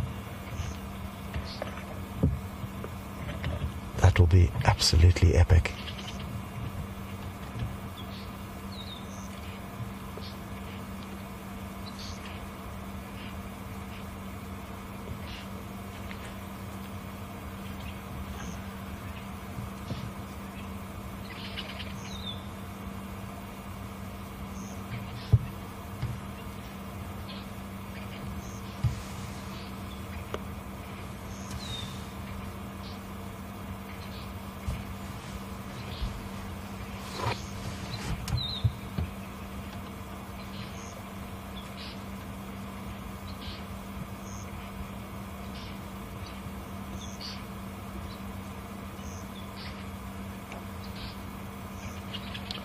Just got a question through from Robert, and Robert sent his question through on Twitter, and if you'd like to send through questions on Twitter, just simply hashtag Safari Live and let us know anything that you would like to know.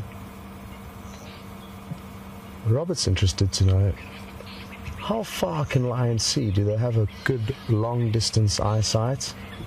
And I think yes, to a fair degree their eyesight is good. Nowhere nearly as good as the birds of prey, I don't think, that can see many kilometers.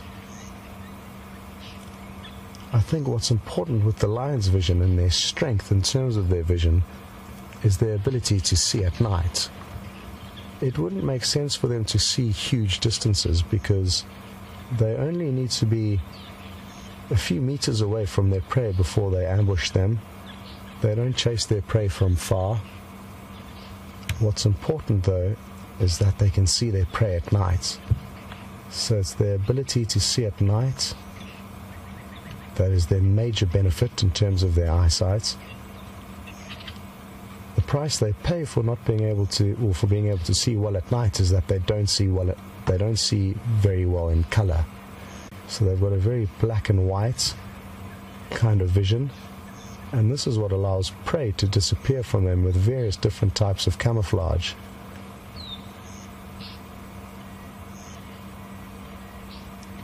Good question though, Robert. I don't know exactly how far they can see, but it's not important for them to be able to see far.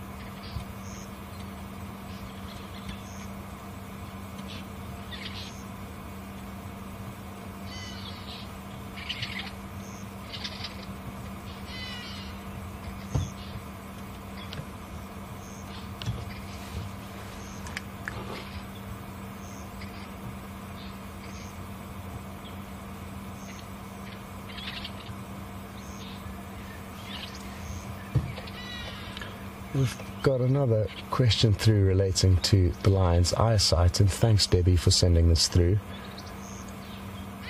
It also is something that I should have touched on to answer Robert's question in full. Debbie's noticed these very white lines underneath the lion's eyes, and why do they have those? And that aids them in seeing at night. It attracts more light into their eyes, thus allowing them a slightly better view in the darkness. if they had black rings around their eyes, it would have the opposite effect. So that too is a very important part of lions that make them such great hunters at night. I could think of nothing more terrifying than knowing that there are predators after me when my night vision is not good and theirs is. Oof, it's a horrible thought. Running blindly away from these predators who can see you so clearly after dark must be horrifying.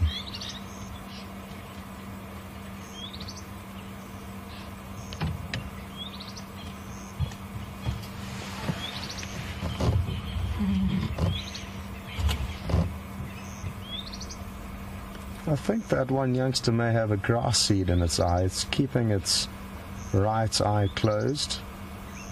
And it's not uncommon for small seeds from the stems of the longer grasses getting lodged in their eyes.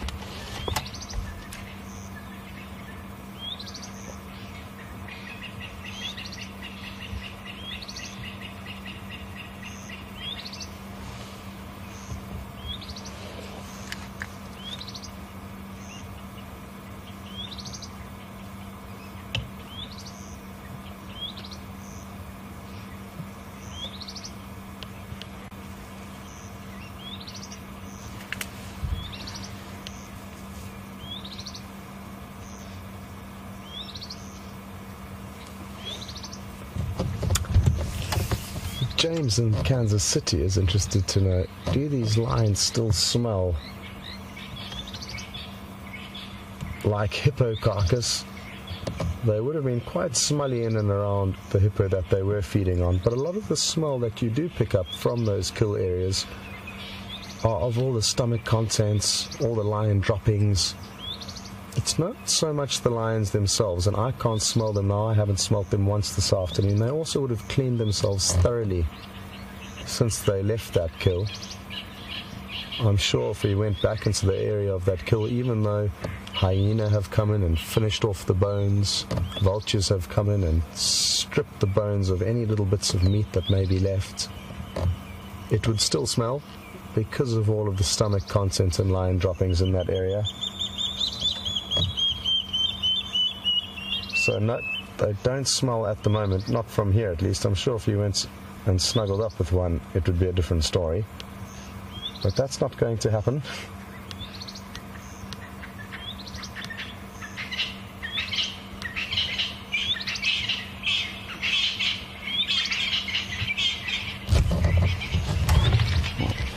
As you can see, we parked at quite a steep angle here, and Liam's just swinging around to show you the buffalo, which is a great idea, and exactly the view of the lions.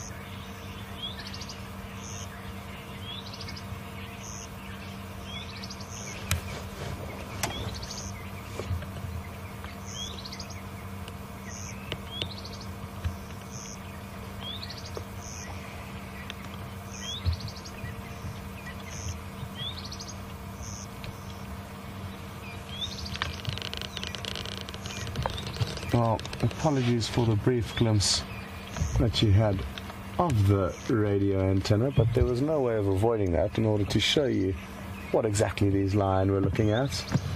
So we're just giving you a full 360 as to what's going on here, and thanks for that, Liam. What are you lions going to do now?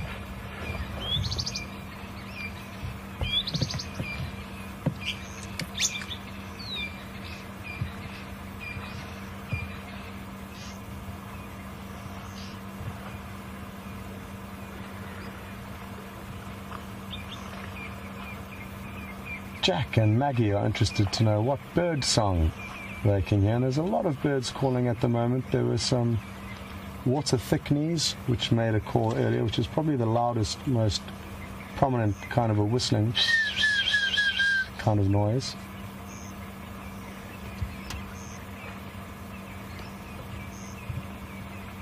And some oxpeckers flew by a little bit earlier.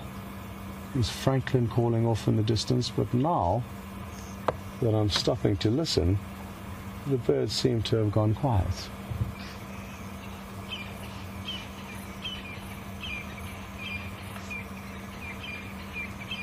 And there's some crested francolin in the distance.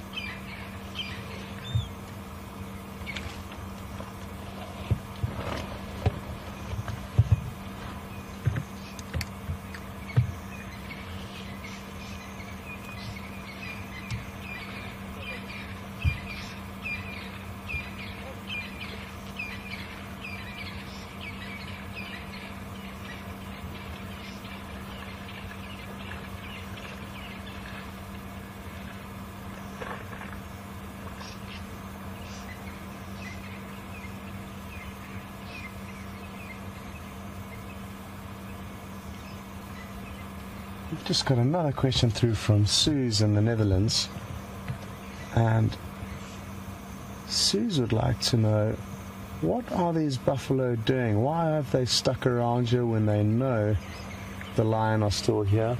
That's a good question, Suze. I mean, I think these buffalo would have continued acting the way they are even if these lion weren't here, and that's the incredible thing. The buffalo are obviously cautious that there are lion nearby. They know this already from a previous encounter they had when the lion came down to drink.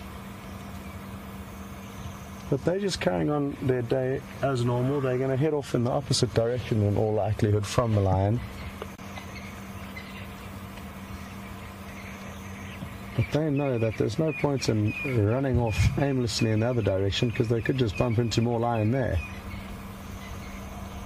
So their theory is just to continue being brave and courageous as they are, and as they should be, because they know they are good at what they're doing.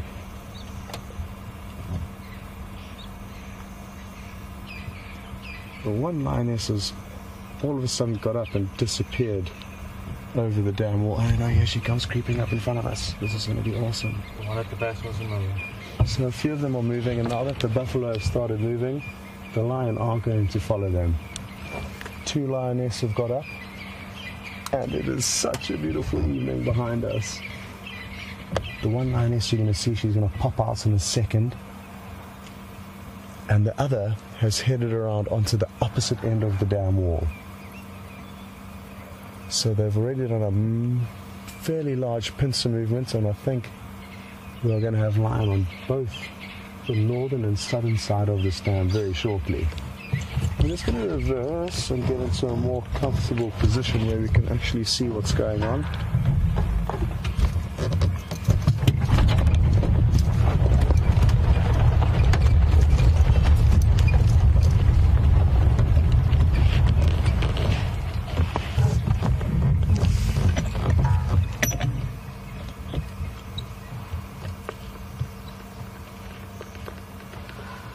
One lioness is headed on the opposite side of the dam wall in that direction, and then there's another one that we can see just to our left over here.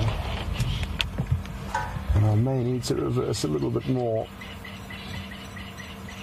So she's keeping a close eye on these buffalo.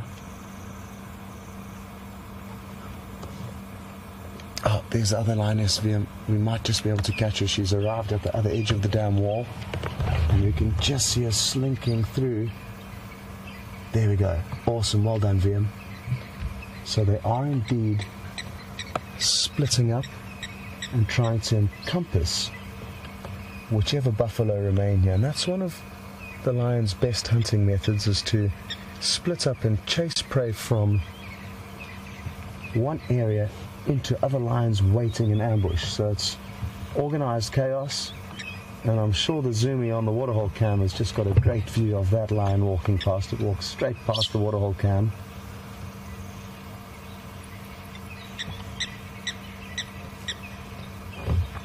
And she's approaching some buffalo quite quickly. She may slow down and stop when she gets closer by. But again, you just never know how these animals are going to react. She's still a way off, as Wium's showing you now. And the buffalo are steadily making their way away. This is all right in front of the Djuma camps. And I think there are actually some guests that have stayed behind to watch the action from the veranda. They just arrived in camp, and not a bad way to start your safari. The light is getting very low, which makes it difficult for Wium, but this is still absolutely breathtaking.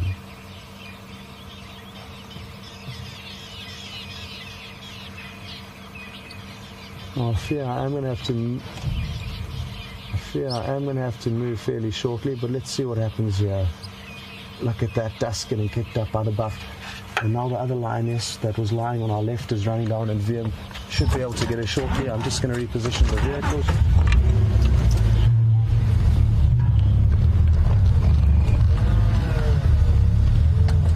And what I'm going to do is I'm just going to keep moving and get into a good spot where we can not have to move again. Awesome. This is a great way to be spending the afternoon, and I hope you're all enjoying your time with us.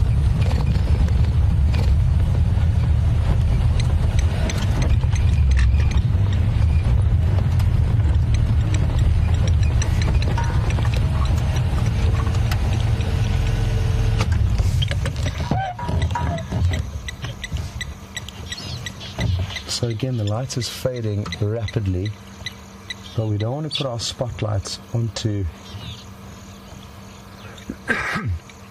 the buffalo because it may blind the buffalo and aid the lion in bringing them down. So we are going to stay here in darkness, and it's just one of those things. We don't want to impact on what happens here. We want to be bystanders. Look at that power that buffalo can exert, and a great show of not only their strength, but how much respect they command out here.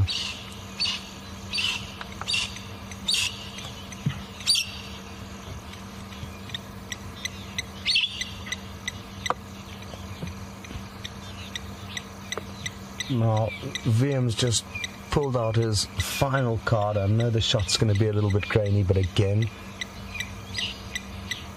it's more about the action that we're seeing here than anything else, and the fact that you can make this out is perfect for now. A few more lions have joined to our right, and there's a lot going on here, so Wium's having to shake and shuffle all over.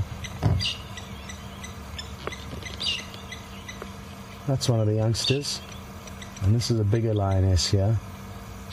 She's just having a quick pit stop, and hopefully then she'll be ready for a bit more action.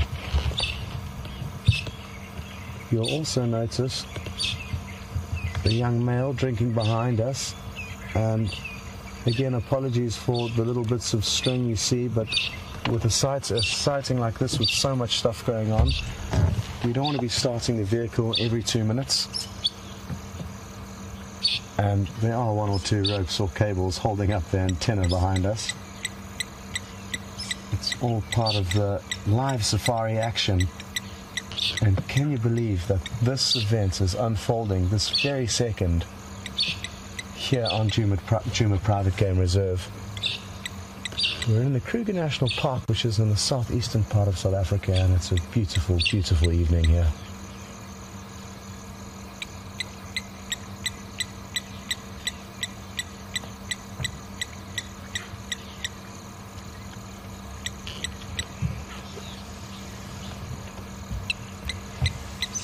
Now, you might be wondering why the lion have split up, and I did touch on it earlier, but it's important to reiterate that's one of their prime tactics when hunting. They try and create a bullhorn formation or a pincer movement, or even entirely encompass prey, and that way when one animal charges out and chases the prey will flee, ideally in the direction of the rest of the pride waiting in ambush. It looks like she's coming down for a drink. Or has she given up with her plans and trying to hunt these buffalo alone?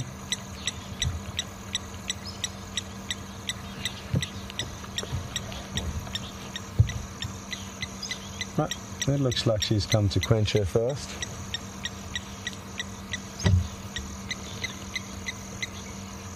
Again, really interesting behavior to see that the buffalo have decided not to flee wildly into the dark, but rather stand and confront their threats.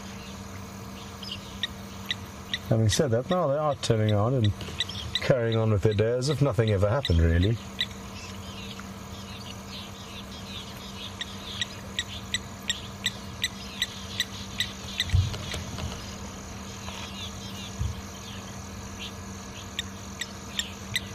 Oh, muddy paws. She's chosen a bad area to go for a drink, and I think that's why she's reassessing. There we go.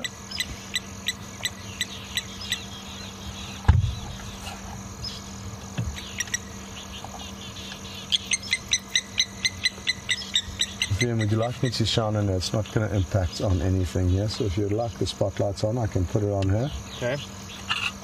Because the buffalo are fully aware that there is a lion here, I am going to just use the spotlight to give you a better view. I'm going to try and bounce it off the water so that we don't get the full beam on her, just the periphery.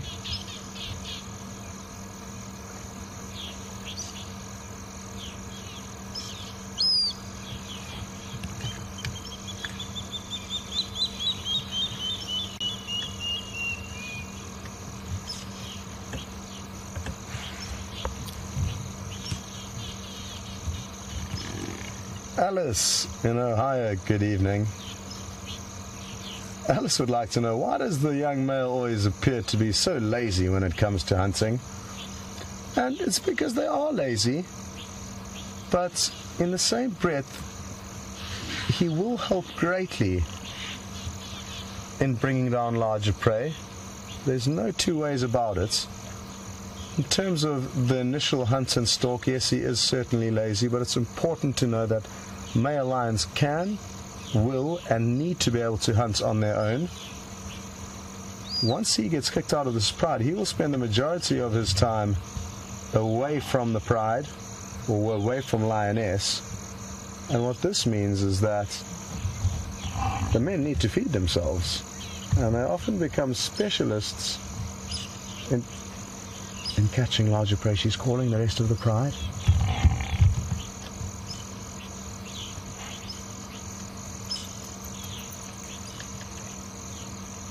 Scott, check at 3 o'clock. Okay. This buffalo is now coming in to chase the lion.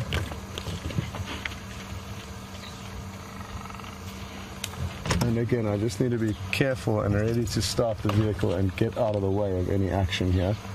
Sadly, we can't see what's going on at the moment because the lion are all behind these bushes.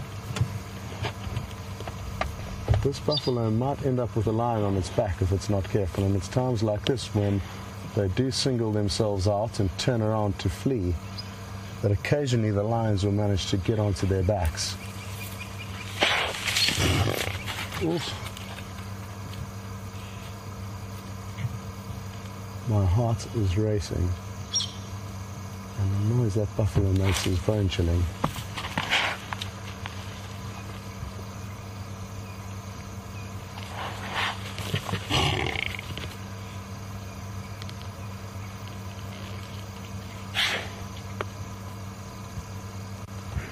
I'm going to reposition the vehicle ever so slightly.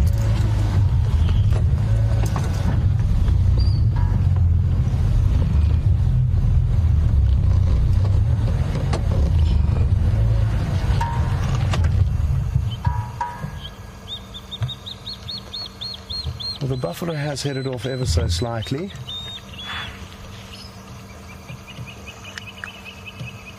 Whew.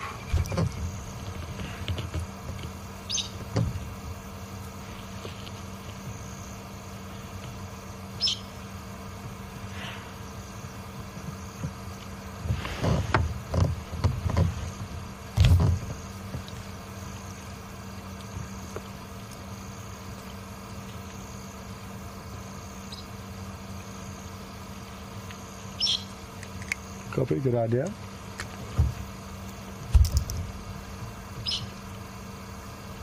Well, folks, just to let you know, Brent is making his way here. He has been unable to find anything too serious that would upstage these lion this afternoon, and it's a great decision for him to come here because he can now bring another angle and perspective to all of you as to exactly what's going on. So I look forward to having Brent here, but in the meantime we're going to continue to get spoiled by an incredible afternoon with the Nkuhuma Pride of Lion.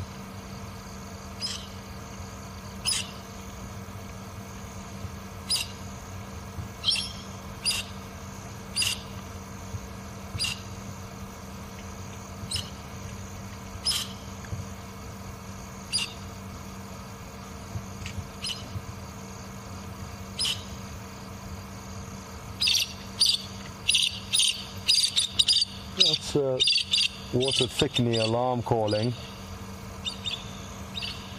and it flew off because the lion got too close to it.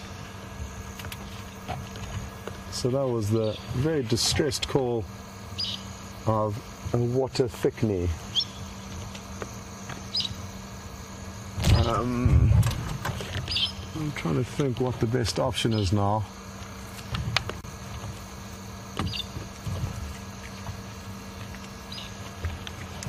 Negative. Tell him to approach from. There's already a vehicle on the dam wall, which makes it tricky, so you're going to have to approach from the inlet side.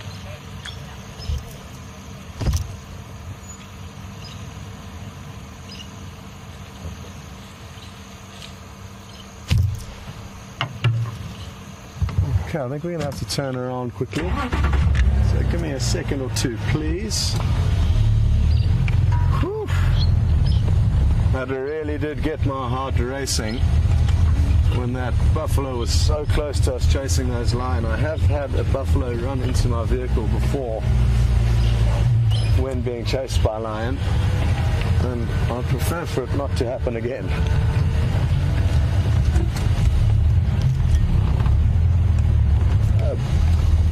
Yeah, you can come along with that more.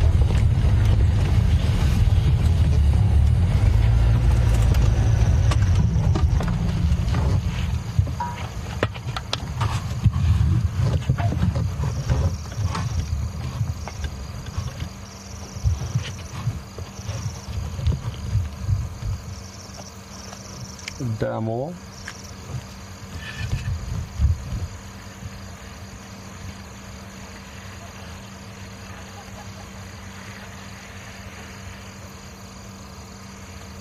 Okay, well, great news, Brent's just a few more minutes away, and then we're going to be able to give you two different views. Listen, listen, listen.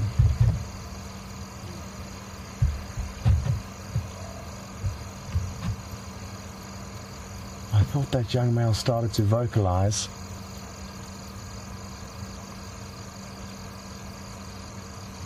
What a beautiful setting this is.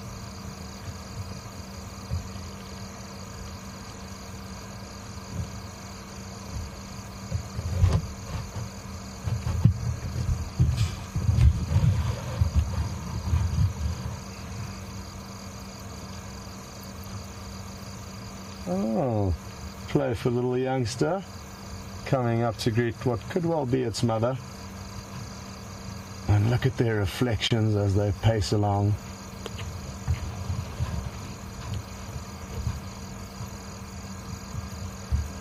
It's incredible how affectionate these animals can be with one another.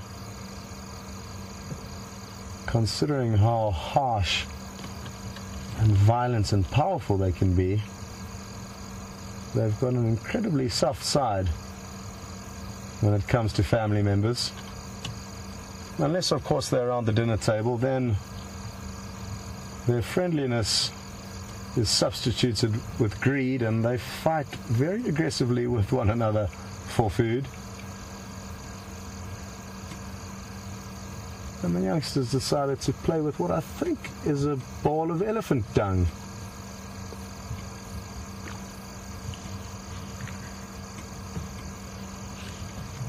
Another lioness is now joining from behind. And we are just getting treated to non-stop action with these cats. Lion can sleep for 18 to 20 hours every single day.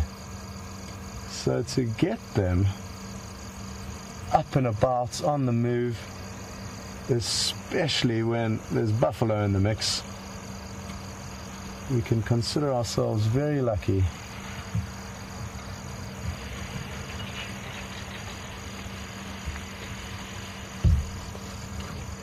Okay, Brent, I got your visual there. I think most of them are now on this little side of the dam where you can see me, so if you come through that chute, that might be the best bet.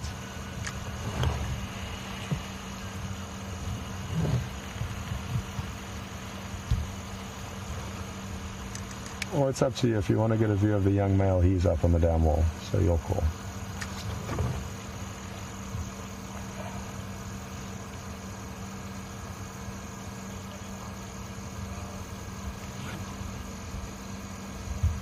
So Brent has arrived, as you would have gathered,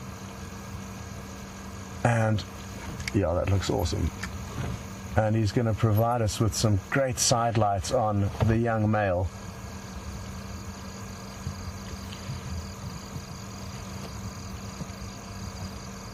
The side lights on the male was awesome. I think he's just getting comfortable there and ready, and then he's going to swivel his torch. Look at that!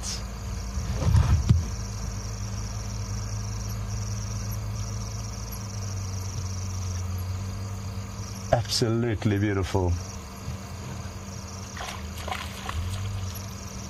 And we can already say a big thank you to Brent for coming in, because if it wasn't for him casting the side light, we wouldn't have this incredible view and shot of a beautiful young male lion. He's about to embark on a rocky road of discovery, as it's surely a matter of weeks or months before he's going to be booted from this area. As I said earlier, his father's already getting big pressure from an up-and-coming coalition called the Styx males. There's two of them that have apparently been chasing around this individual's father and that father's coalition member, so it's a 2-on-2 battle, but I think it's two younger boys competing with two older boys. Look at this.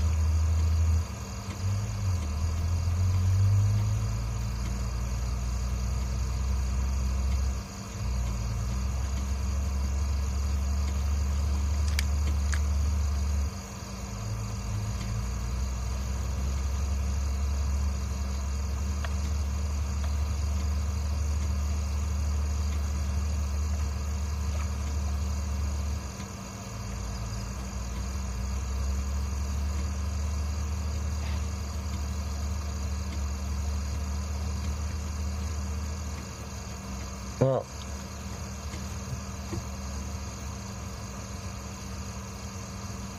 this is just too good to be true.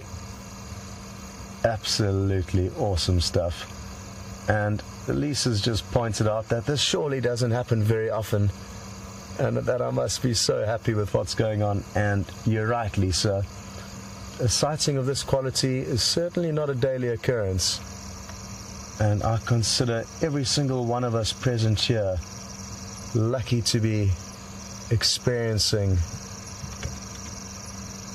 a magical evening. Now, we may get some backlights on a lioness coming down here, also from Brent, but she's disappeared behind the bushes. We are just playing around, trying to give you some different lighting angles. And again, a big thank you to Brent for doing that. Back to the male. Now the male's also coming down now. Well, folks, I'm gonna say goodbye, because I know Brent would also like to say goodbye, and you can enjoy the view from up on his vehicle when it's his turn. But what an afternoon it's been. It really, really is a privilege to be able to spend evenings with wild animals like this, hardly letting our presence even bother what they do. And thanks to Wium for some great camera work this evening with the lion, to Nikki and Tara in final control. And we'll see you all tomorrow morning for the next adventure. Over to Brent.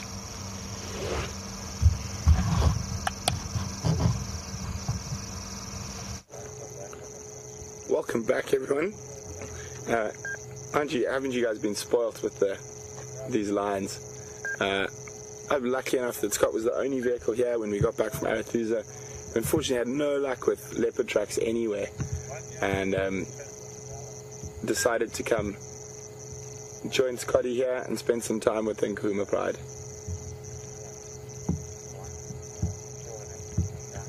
So guys, it's been fantastic being with you this afternoon. I know it hasn't been all cats and whatnot with me, but we had some fun with some frog sounds and some other little interesting animals. So from myself and Brian, it's been a wonderful evening. We've really enjoyed spending our time with you. So we're gonna say goodnight shortly, and thanks very much for joining us, and I can't wait to see you all in the morning.